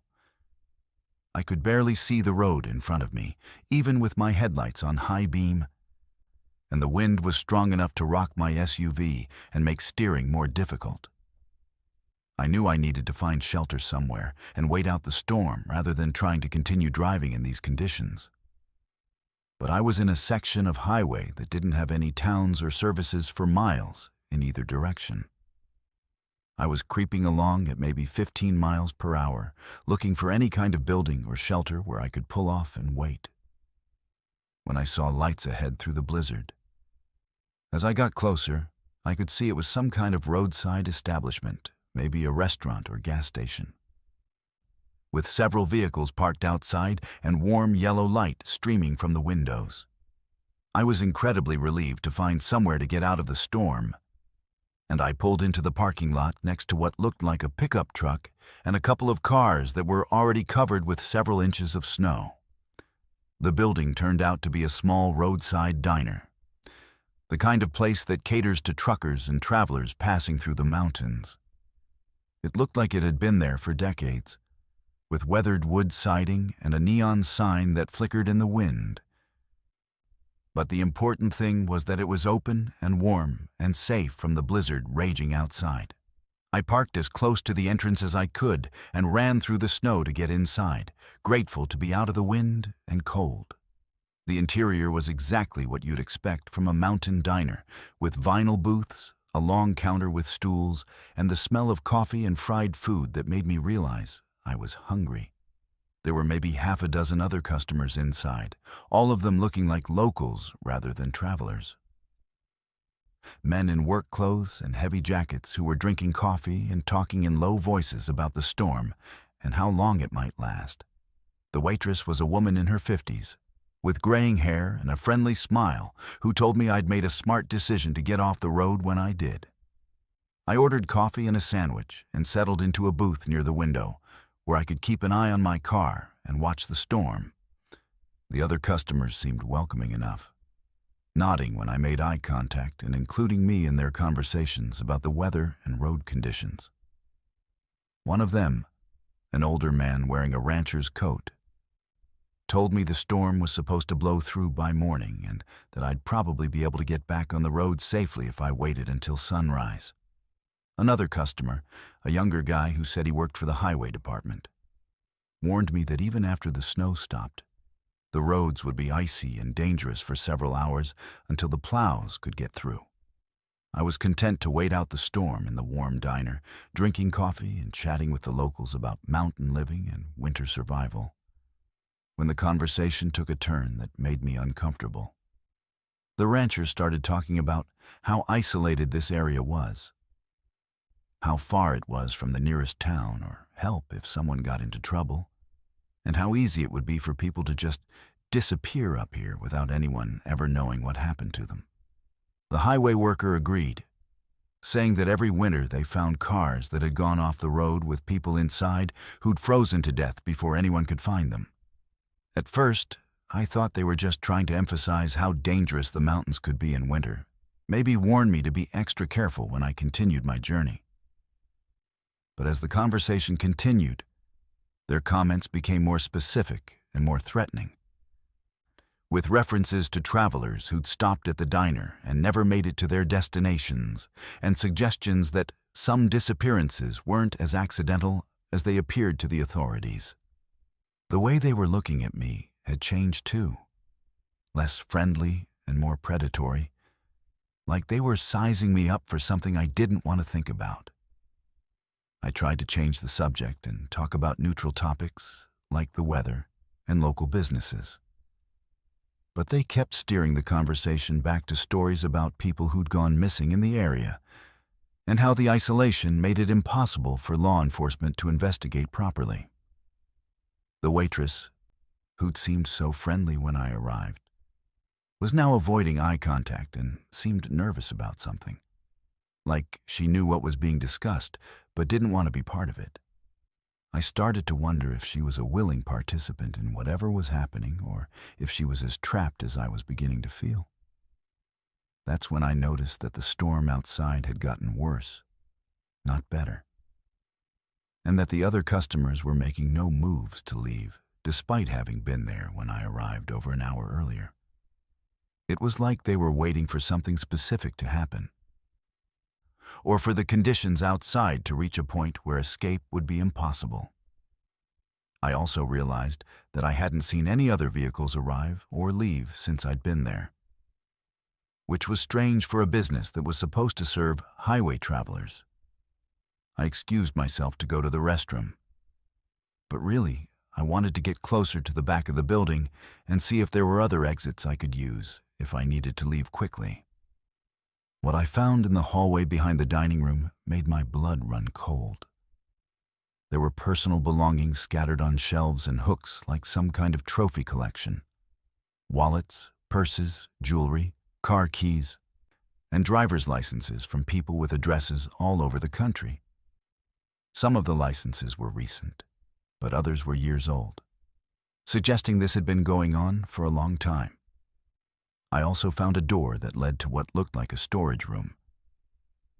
But when I peered inside, I saw sleeping bags and camping equipment that didn't belong to the diner, along with clothes and suitcases that clearly belonged to travelers who were no longer around to claim them. There was also a large freezer that I didn't want to investigate too closely. but the smell coming from it made me suspect it wasn't just storing food for the restaurant. I realized I needed to get out of there immediately, before whatever they had planned for me could happen. I went back to my booth and told the others I needed to check on my car and make sure the snow wasn't piling up too high around it. The rancher offered to come outside with me to help clear the snow, but I politely declined and said I could handle it myself. I put on my jacket and walked toward the door, trying to act casual while mentally preparing to run to my car and drive away as fast as possible. But when I got outside, I discovered that someone had been busy while I was inside the diner. My SUV was completely buried under snow that had obviously been shoveled onto it deliberately, far more snow than could have accumulated naturally in the time I'd been inside. The tires had also been chained to prevent me from driving away. And when I looked under the hood, I could see that someone had disconnected the battery cables, ensuring that the engine wouldn't start even if I could dig it out. I was trapped in a blizzard with people who clearly intended to harm me. Miles from any help, with no way to escape except on foot through conditions that would probably kill me before I could reach safety. I could see faces watching me from the diner windows, and I knew they were waiting to see what I would do next. Running into the storm would mean almost certain death from exposure. But staying would definitely mean whatever fate had befallen all those other travelers whose belongings I'd seen in the back room. I made the decision to try to survive in the wilderness rather than trust my fate to the people in the diner. I had emergency supplies in my car, including a sleeping bag, some food, and chemical hand warmers. And I knew there were abandoned mining cabins scattered throughout these mountains that might provide better shelter than being out in the open. I quietly gathered what supplies I could carry and slipped away from the diner into the blizzard, hoping to find shelter before hypothermia could kill me. I spent the most terrifying night of my life, huddled in a partially collapsed cabin about 2 miles from the diner, burning pieces of broken furniture to stay warm and waiting for the storm to pass. When morning came, the sky was clear and I was able to hike down to the highway, where I flagged down a passing snowplow. The driver took me to the nearest town where I called the police and reported what I'd found at the diner. When the authorities investigated the location I described, they found nothing but an abandoned building that had been closed for years, with no signs of recent activity or evidence of the people I'd encountered. The official explanation was that I'd suffered from hypothermia and hallucinated the entire experience. But I know what I saw and what I experienced.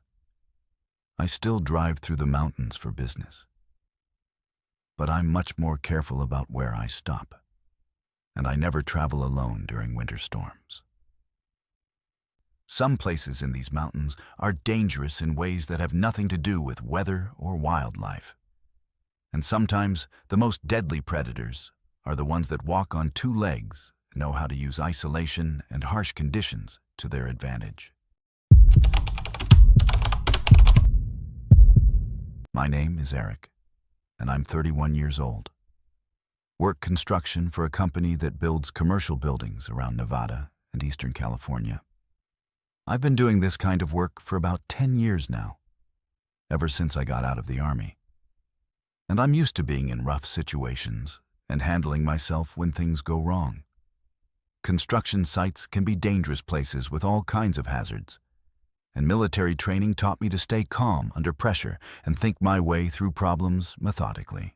But what happened to me 4 months ago on Highway 50, driving to a job site near Ely, Nevada, was unlike anything I'd encountered in civilian life or during my deployment overseas.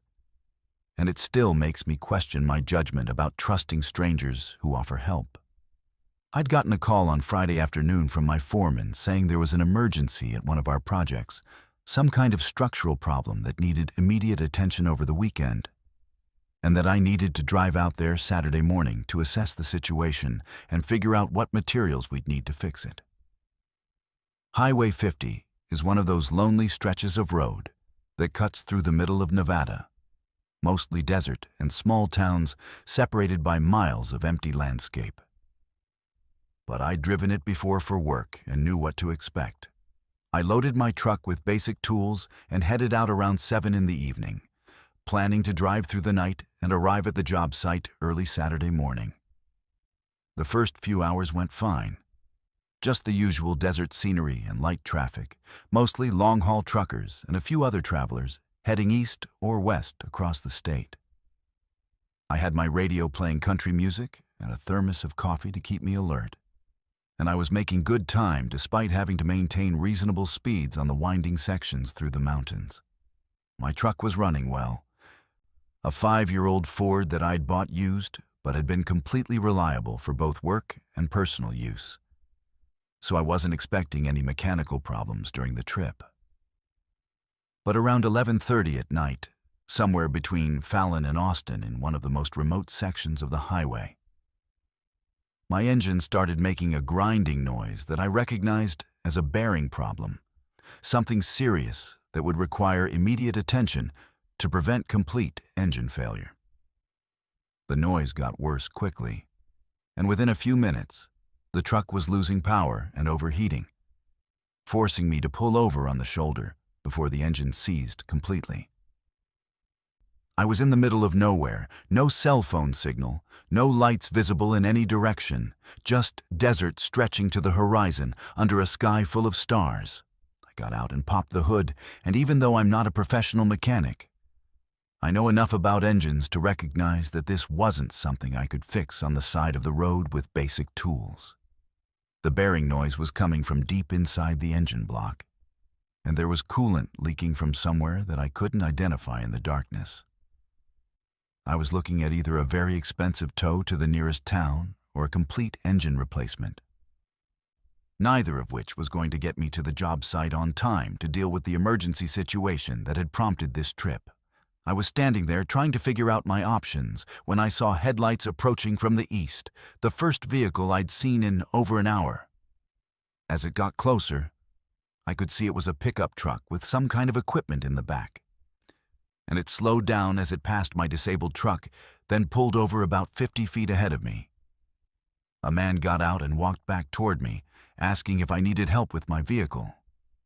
He appeared to be in his 40s, wearing work clothes and a baseball cap, and he introduced himself as Bill, said he was a mechanic who ran a shop in one of the small towns along the highway.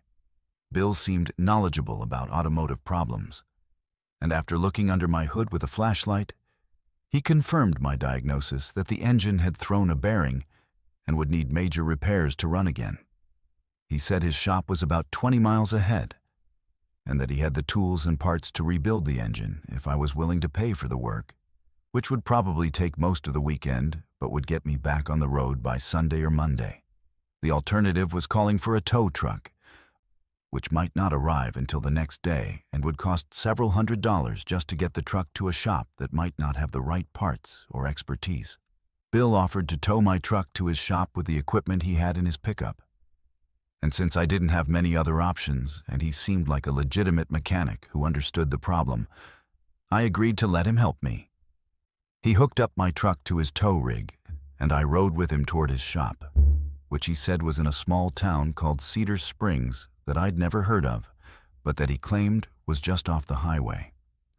During the drive, he told me about his business and how he'd been working on cars and trucks in that area for over 15 years, serving travelers who had breakdowns on the lonely stretch of Highway 50. After about 30 minutes of driving on increasingly rough side roads, we arrived at what Bill said was his shop, a collection of buildings that looked more like an abandoned ranch than a commercial automotive facility. There were several old cars and trucks scattered around the property, some of them obviously non-functional and probably used for spare parts, along with various pieces of equipment and machinery that could have been either automotive tools or just random junk that had accumulated over the years. The main building was a large metal shop with overhead doors, and Bill pulled my truck inside and turned on some lights so we could get a better look at the engine problem. The interior of the shop was cluttered with tools, parts, and partially disassembled vehicles, but it looked like a legitimate repair facility where someone could actually work on cars and trucks. Bill seemed to know what he was doing as he examined my engine more closely, pointing out the specific components that had failed and explaining what would need to be replaced to get the truck running again. He quoted me a price that seemed reasonable for the amount of work involved and said he could start on the repairs first thing in the morning if I wanted to stay overnight at a motel in town and come back to check on the progress. That's when I started noticing things that made me uncomfortable about the situation.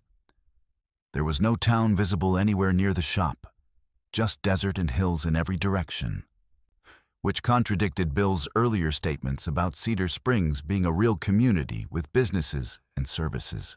There were also personal items scattered around the shop that obviously didn't belong to Bill, things like wallets, watches, and cell phones that looked like they'd been taken from travelers rather than left behind by customers. Some of the vehicles on the property had license plates from different states, and many of them showed signs of damage that suggested accidents or violence rather than normal mechanical failures. Bill noticed me looking around the shop and asked if I had any questions about the repair work or the timeline for getting my truck fixed, when I mentioned that I needed to call my boss and let him know I wouldn't make it to the job site on Saturday morning. Bill said there was no cell phone service in that area and that the nearest phone was back in town, which he could drive me to in the morning after we got started on the engine work.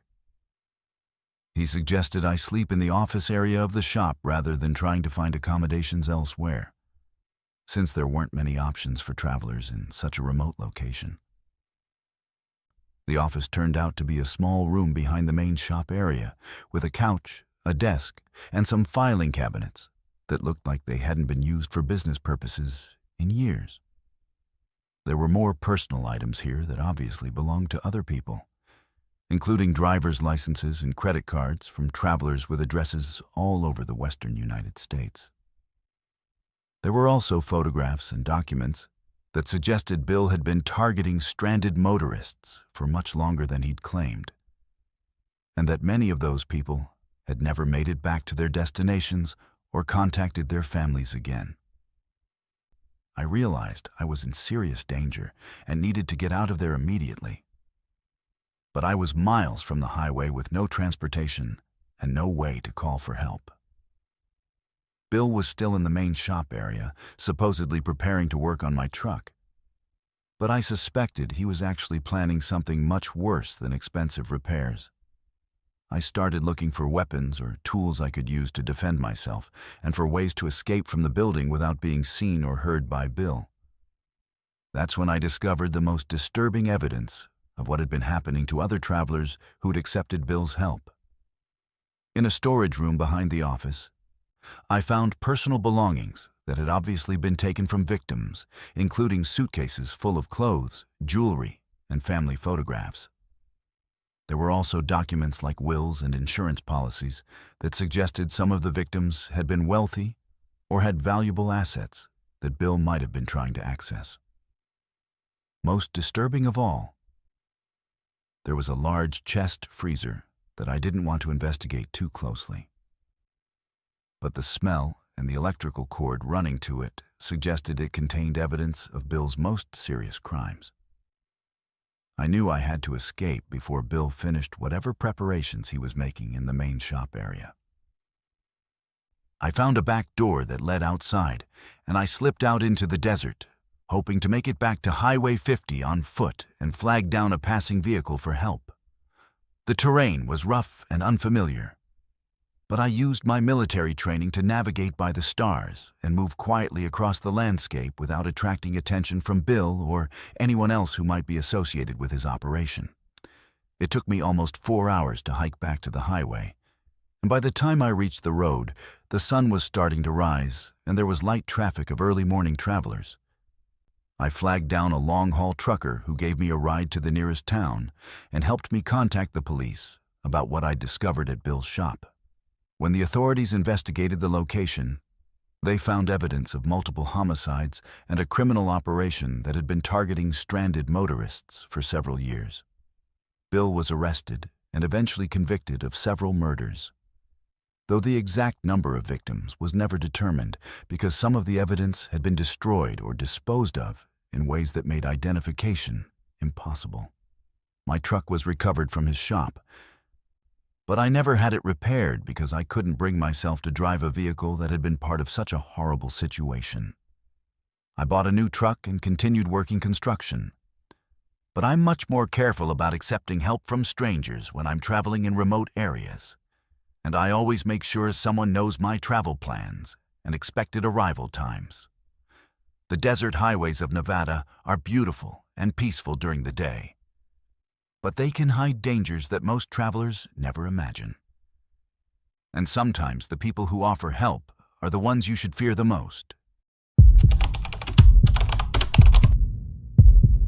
My name is Callan, and I'm 29 years old, recently married with 2 young children, Emma, who's 6, and Tyler, who's 4.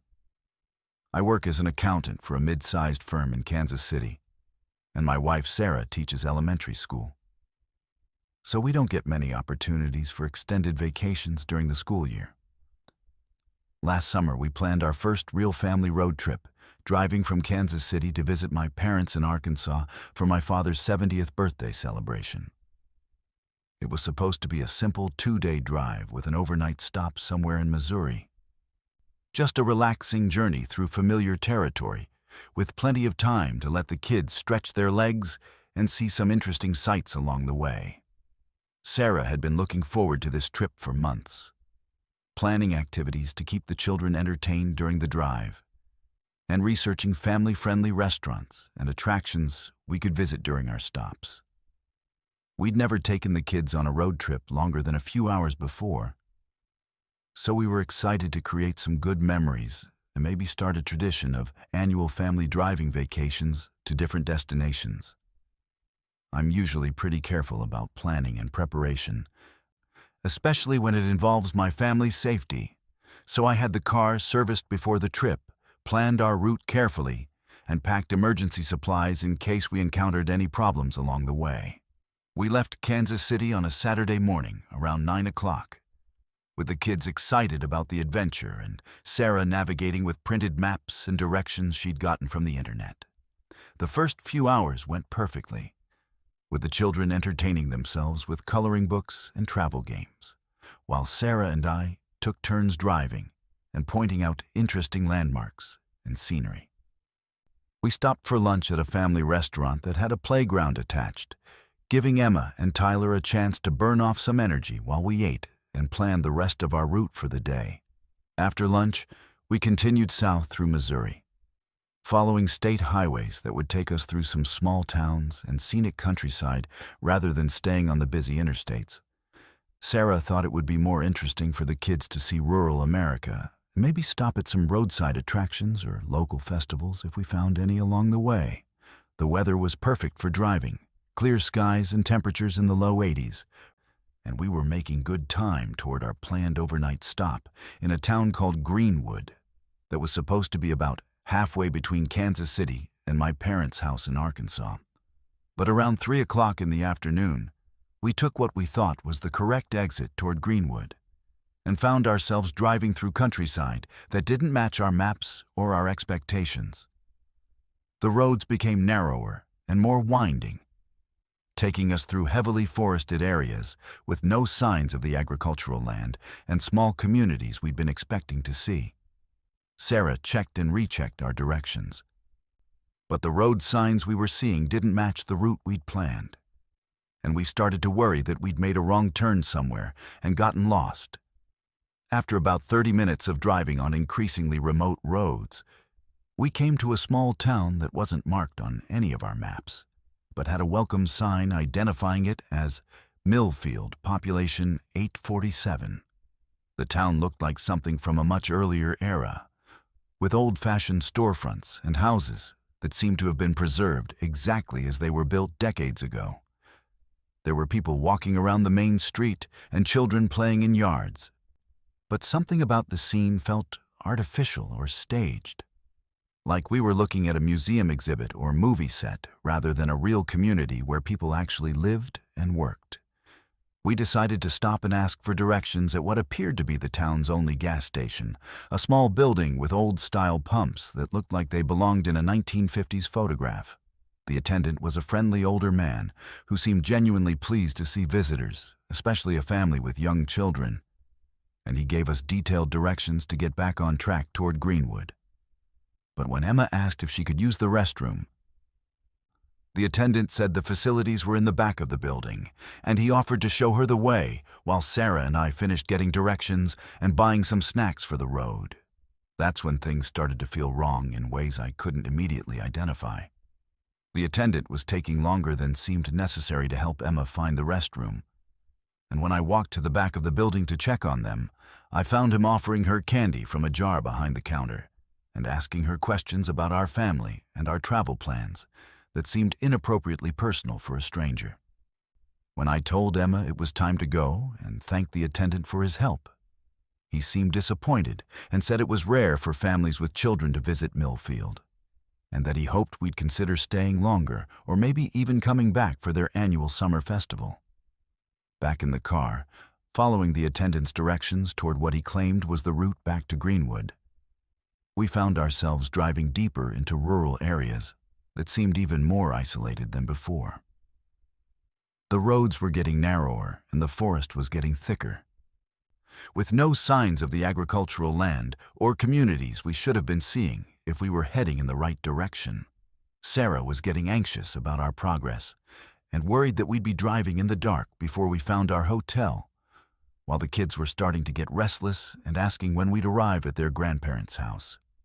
After another hour of following the attendant's directions, we arrived at another small town, this one called Cedar Valley, according to the welcome sign. But again, it wasn't marked on any of our maps, and it had the same artificially preserved appearance as Millfield. The people we saw seemed friendly and normal, but there was something about their behavior and their interactions with us that felt rehearsed or scripted, like they were playing roles in some kind of performance rather than just going about their daily business in a real community. We stopped at a small restaurant for dinner, hoping to get better directions and maybe find someone with more knowledge of the area who could help us get back on track toward Arkansas. The waitress was extremely attentive to Emma and Tyler, bringing them special treats and games to keep them entertained while we waited for our food. But her interest in the children seemed excessive and inappropriate. She kept asking them about their favorite activities and whether they were enjoying their vacation. And she made comments about how nice it would be if they could stay in Cedar Valley for a few days and experience all the fun things the town had to offer for visiting families. During dinner, other restaurant customers approached our table to welcome us to Cedar Valley and ask about our travel plans. But their questions felt more like interrogations than friendly conversation. They seemed particularly interested in whether anyone was expecting us at a specific time, whether we had firm reservations for the night, and whether anyone back home knew our exact route or itinerary. When I mentioned that we needed to get back on the road to reach our hotel in Greenwood, several people suggested that we consider staying in Cedar Valley instead, claiming that the accommodations there were much nicer and that it would be safer than driving unfamiliar roads in the dark. The restaurant manager, a woman in her 50s who introduced herself as Helen, offered to show us to the town's bed and breakfast, which she said was much more comfortable than any chain hotel and would give the children a chance to experience authentic small-town hospitality. She was very insistent that it would be dangerous for us to continue driving that evening, claiming that the roads to Greenwood were poorly marked and that many travelers got lost trying to navigate them after sunset. She also mentioned that the bed and breakfast served a special breakfast that children always loved, with local ingredients and recipes that had been passed down through generations. But as Helen was describing the bed and breakfast and trying to convince us to stay overnight in Cedar Valley, I noticed that Emma and Tyler were behaving strangely, more passive and compliant than usual, like they were becoming drowsy or disoriented, despite having been energetic and talkative earlier in the day. They weren't responding normally to questions or showing their usual enthusiasm for new experiences. And when Sarah tried to get them excited about continuing the drive to see their grandparents, they seemed confused about where we were going and why we needed to leave Cedar Valley. I realized that something had been put in their food or drinks to make them drowsy and compliant, and that the people in this town were trying to prevent us from leaving with our children. I told Sarah quietly that we needed to get out of there immediately, and I made excuses to Helen about needing to get something from our car. Instead of going to the car, I used my cell phone to try to call for help. But there was no signal anywhere in the town. Like all outside communication had been deliberately blocked or jammed. When we got back to our car, I discovered that someone had disabled it while we were in the restaurant. Either by removing essential parts or by damaging something under the hood that would prevent it from starting. The keys worked in the ignition, but the engine wouldn't turn over, leaving us stranded in a town where people were clearly planning to separate us from our children. I tried to act calm and normal while I figured out what to do, but Sarah could tell something was wrong, and the kids were getting more and more lethargic and unresponsive. Helen appeared beside our car and offered to help with whatever mechanical problem we were having, saying that the town had an excellent mechanic who could fix anything but that he wouldn't be available until the next morning. She again suggested that we stay at the bed and breakfast, and she offered to personally escort us there to make sure we were comfortable and that the children got a good night's sleep. She seemed confident that we wouldn't refuse her offer, like she knew we didn't have any other options and that we'd have to accept whatever she had planned for us. That's when I decided to take desperate action rather than allow our family to be separated or harmed by whatever these people were planning. I grabbed Emma and Tyler, told Sarah to run toward the edge of town, and started carrying the children away from the main street toward what looked like woods or farmland, where we might be able to hide until we could figure out how to get help. The kids were too drowsy to walk fast, but Sarah and I were able to carry them between us as we moved as quickly as possible away from the people who were following us. We made it to a wooded area about half a mile from the town center, where we hid until morning while trying to keep the children warm and comfortable. Emma and Tyler gradually became more alert as whatever drug they'd been given wore off. But they were confused about what had happened and why we were sleeping outside instead of in a hotel. When the sun came up, we were able to walk through the woods to a state highway, where we flagged down a passing truck driver who gave us a ride to the nearest real town and helped us contact the police. When the authorities investigated Cedar Valley, they found no evidence of the town or the people we'd encountered, just empty farmland and abandoned buildings that had been vacant for years. The official explanation was that we'd gotten lost and confused, possibly experiencing some kind of mass hallucination brought on by stress and fatigue. But I know what we experienced was real, and I know that our children came very close to disappearing forever in a place that shouldn't have existed. We never made it to Arkansas for my father's birthday, and we haven't taken any family road trips since then, because I can't risk putting Emma and Tyler in danger again by trusting that the places we encounter on unfamiliar roads are what they appear to be. My name is Kendrick, and I'm 63 years old, recently retired after 35 years of teaching high school history in Billings, Montana. I've always been the type of person who follows instructions carefully and trusts official authorities, probably because of my background in education, where rules and procedures are important for maintaining order and safety. I believe in being prepared and following proper protocols, which is why what happened to me 9 months ago on a cross-country drive to visit my daughter in Seattle was so disturbing and confusing. I still don't understand how official emergency broadcasts could be used to lead innocent people into dangerous situations. And I worry that other travelers might encounter similar deceptions without recognizing the warning signs. I was driving west on Interstate 90 through eastern Montana, heading toward Seattle to spend Thanksgiving with my daughter Rachel and her family. It was a trip I'd made several times since retiring, usually taking my time and stopping at historical sites and small towns along the way to break up the long drive. I'd left Billings around noon on a Tuesday, planning to reach Spokane by evening and then continue to Seattle the next morning. The weather was clear and cold, typical for November in Montana, and I was enjoying the familiar scenery of rolling hills and wide open spaces that I'd called home for most of my adult life.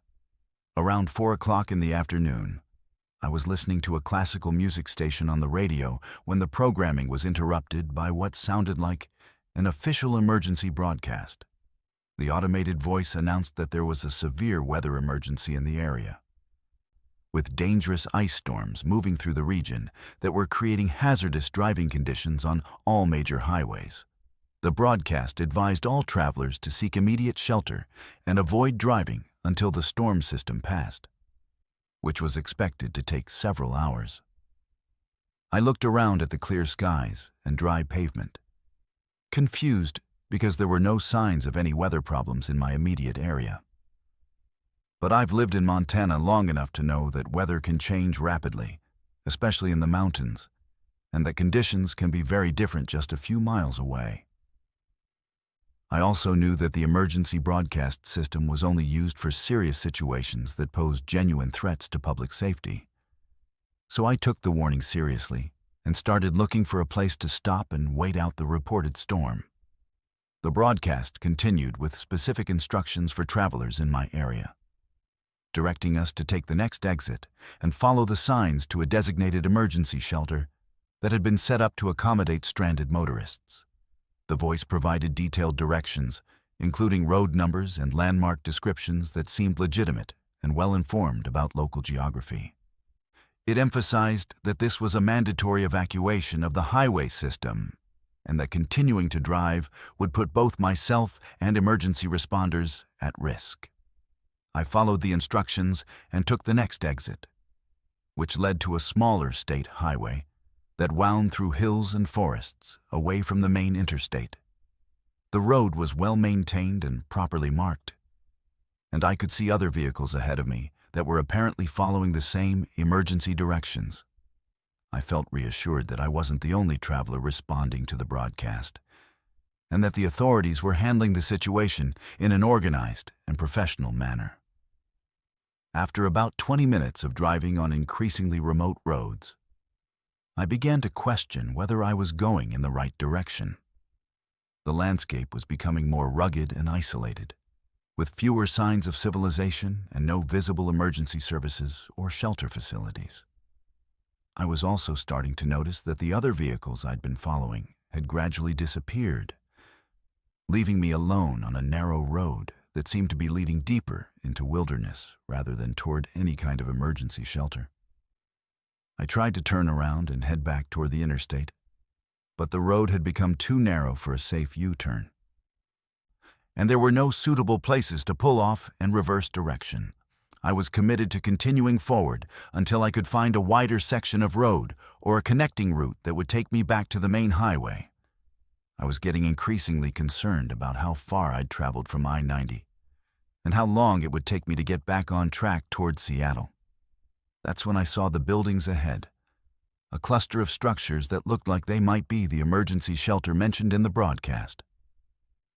As I got closer, I could see that it was some kind of compound with several large buildings, a parking area, and people moving around the grounds. There were vehicles parked outside, including some that looked like they might belong to other travelers who'd responded to the same emergency broadcast. I felt relieved that I'd found the designated shelter and that I'd be able to wait safely for the reported storm to pass.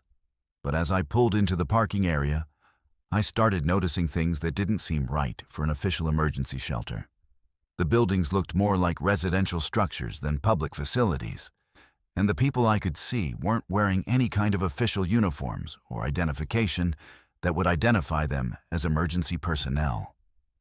There were also no signs or official markings that would indicate this was a government-operated shelter, and no emergency vehicles or communication equipment that I would expect to see at a legitimate disaster response facility. A man approached my car as I was sitting in the parking area, trying to decide whether this was actually the right place. He was dressed in civilian clothes and appeared to be in his 40s, with a friendly demeanor that seemed genuine, but somehow didn't feel entirely trustworthy. He welcomed me to the shelter and said he was glad I'd made it safely before the storm hit. But when I looked around, I still couldn't see any signs of approaching bad weather or any other indications of the emergency conditions described in the radio broadcast. The man explained that this was a private facility that worked with state authorities to provide emergency shelter for stranded travelers, and that I'd be able to stay there safely until the weather cleared and the highways reopened. He offered to show me to a sleeping area where I could rest and get something to eat while waiting for the all-clear signal from the authorities. He seemed knowledgeable about the emergency procedures and spoke confidently about the weather situation. But something about his manner made me uncomfortable. I asked to see some official documentation or authorization that would confirm this was a legitimate emergency shelter. But the man said those kinds of paperwork details weren't necessary during crisis situations and that the important thing was getting people to safety as quickly as possible. He became more insistent that I come inside and get settled, saying that the storm would arrive soon and that it wouldn't be safe for me to be outside when it hit.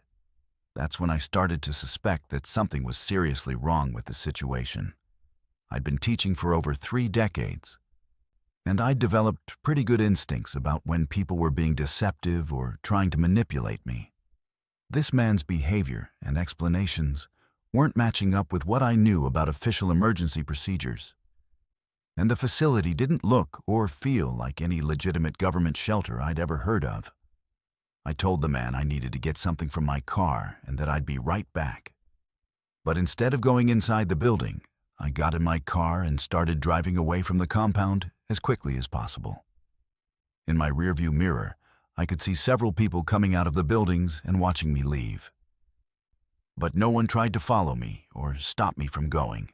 If this had been a real emergency shelter, I would have expected the staff to be more concerned about my safety and more persistent about getting me to stay.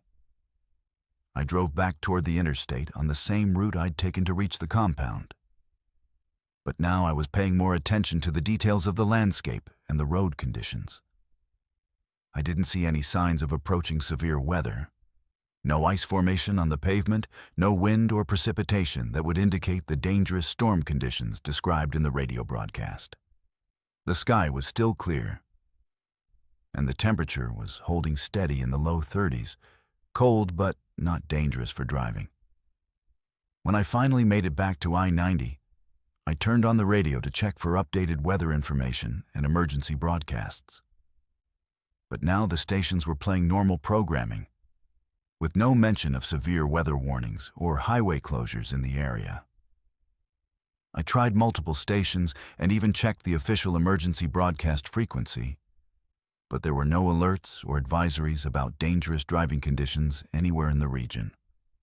I stopped at a truck stop about 50 miles west of where I'd taken the exit, and I asked other travelers and the staff if they'd heard anything about severe weather or emergency shelter procedures. None of them had received any weather warnings or emergency broadcasts, and the truck stop manager showed me current weather reports that predicted clear conditions for the next several days. He said there hadn't been any ice storms or dangerous weather in that area for several weeks. I called the Montana State Police to report what had happened and to ask about the emergency broadcast and the compound I'd been directed to visit. The dispatcher said they had no record of any emergency weather warnings or shelter activations in that area, and that the emergency broadcast system hadn't been used in the region for several months. She took my report and said they would investigate the location I described. But she warned me that there had been reports of fake emergency broadcasts being used to lure travelers to remote locations where they could be robbed or worse. I completed my drive to Seattle without any further incidents, but I spent the rest of the trip thinking about how sophisticated and convincing the fake emergency broadcast had been, and how many other travelers might have fallen for the same deception. The broadcast had sounded completely official and had included specific local information that suggested the people behind it had done extensive research about the area and the most effective ways to manipulate people into following their instructions. I never found out what would have happened if I'd stayed at that compound, or what the people there were planning to do to travelers who responded to their fake emergency broadcasts. But I learned that criminals can use official-sounding communications to exploit people's trust in authorities and their natural instinct to follow safety instructions during emergency situations. I now verify all emergency information through multiple sources before changing my travel plans, and I'm much more skeptical of unexpected advisories that direct me to unfamiliar locations, even when they sound legitimate and official. My name is Odin, and I'm 52 years old. Work as a social worker for the state of Pennsylvania, specializing in child protective services and family crisis intervention. I've been doing this work for almost 20 years now, which means I've seen more human suffering and trauma than most people could handle. But it also means I understand how childhood experiences can shape everything about who you become as an adult. What happened to me last spring during a routine drive back to my hometown for my high school reunion forced me to confront memories I'd spent 3 decades trying to forget.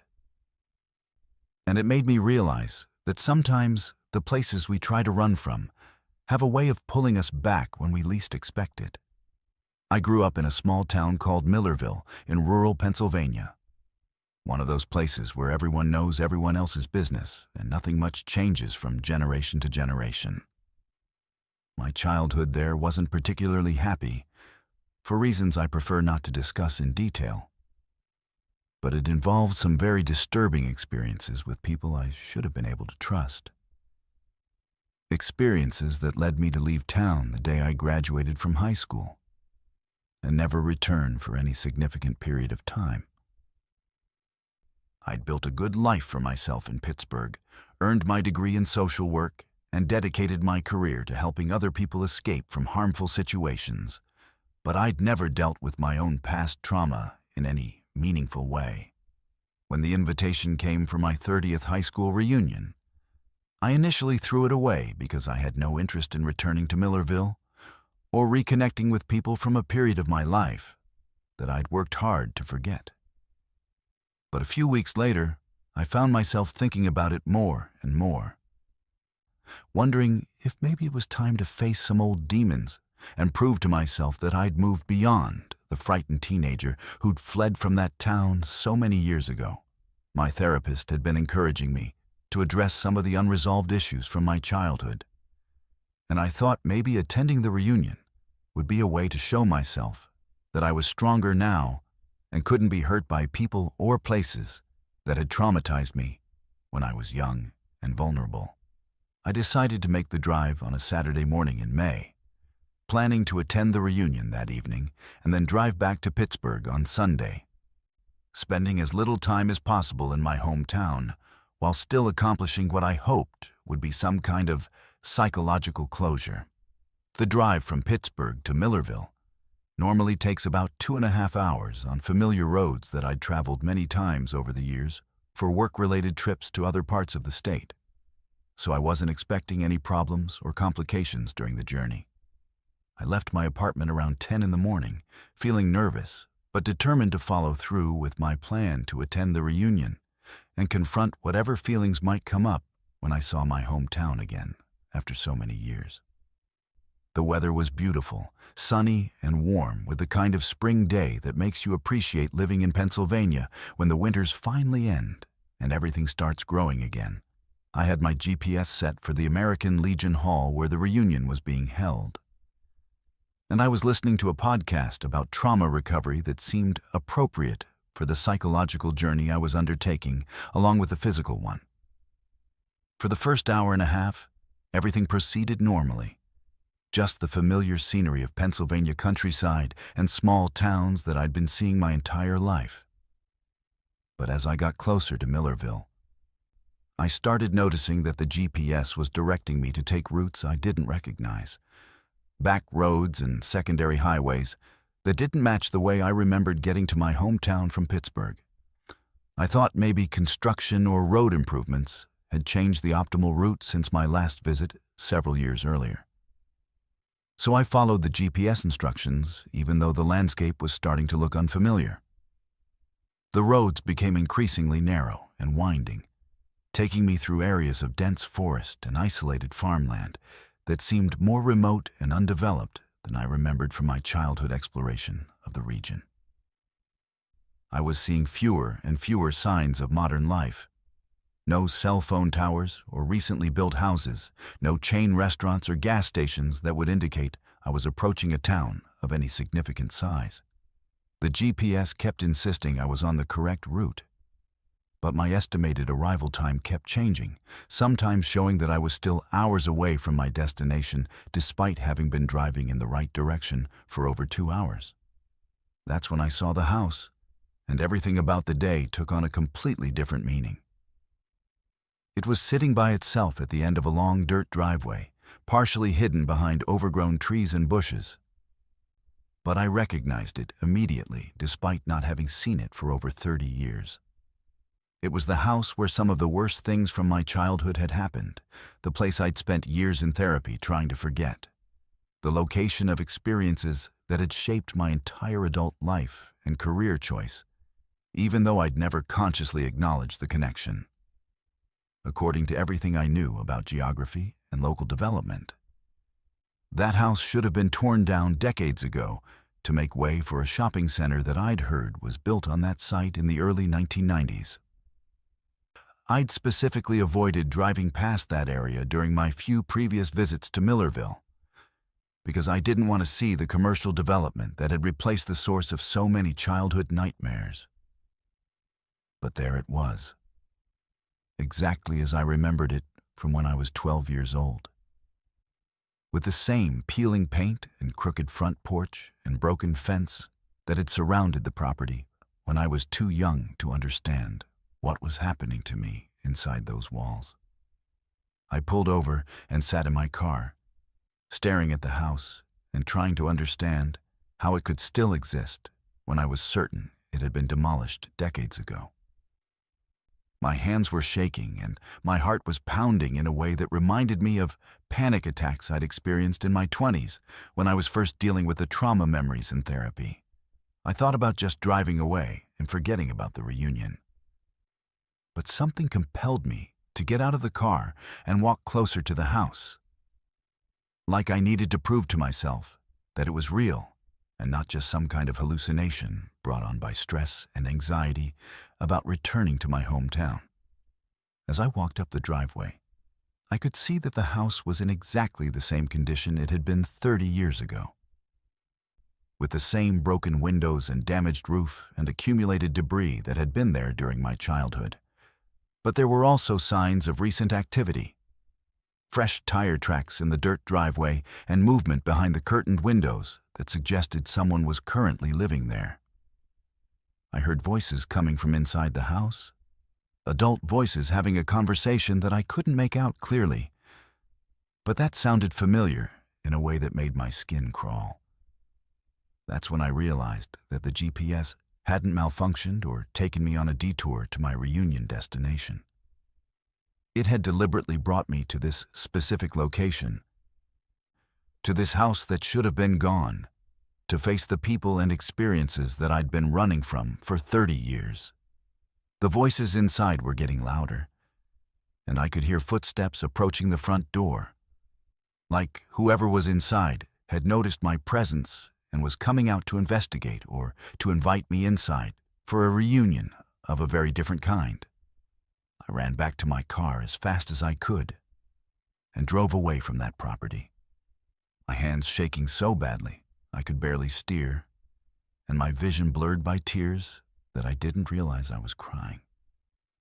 I didn't care where I was going as long as it was away from that house and the voices I'd recognized from the worst period of my childhood.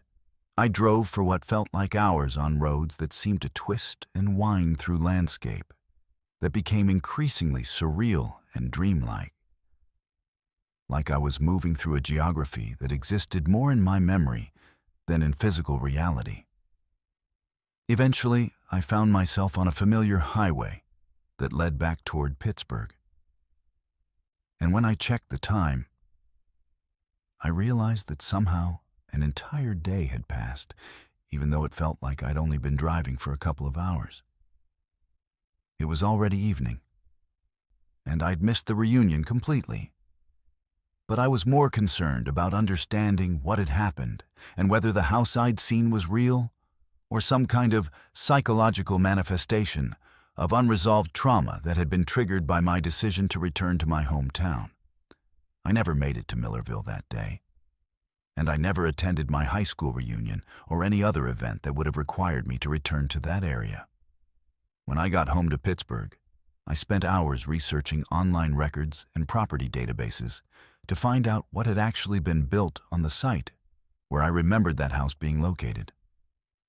According to every official source I could find, the property had indeed been purchased by a development company in 1991 and turned into a strip mall with a grocery store and several smaller retail businesses, exactly as I'd heard from other people who'd stayed in touch with Millerville news and gossip. But I know what I saw that day, and I know that somehow, in some way that I don't understand and can't explain rationally, I was brought face to face with a place and time from my past that I thought I'd left behind forever. Whether it was a psychological experience triggered by trauma memories or something more supernatural that allowed me to encounter a location that existed outside of normal time and space, it forced me to confront the reality that running away from painful experiences doesn't make them disappear, and that sometimes the only way to truly move forward is to face the things that scared you most as a child. I've continued working as a social worker, helping other people deal with trauma and abuse situations. But now I understand, in a much deeper way, how childhood experiences can follow you throughout your entire life, appearing when you least expect them and demanding that you finally acknowledge and process what happened to you. I never tried to return to Millerville again, and I probably never will. But I'm no longer running from my past in the same way I was before that strange and terrifying day when my GPS led me somewhere I was never supposed to go. If these 11 disturbing road trip stories have kept you on edge, make sure to subscribe to Verified Fears and hit that notification bell so you never miss our latest horror compilations. Share your own terrifying travel experiences in the comments below. And remember to stay safe out there on those dark highways, because you never know what might be waiting for you around the next bend.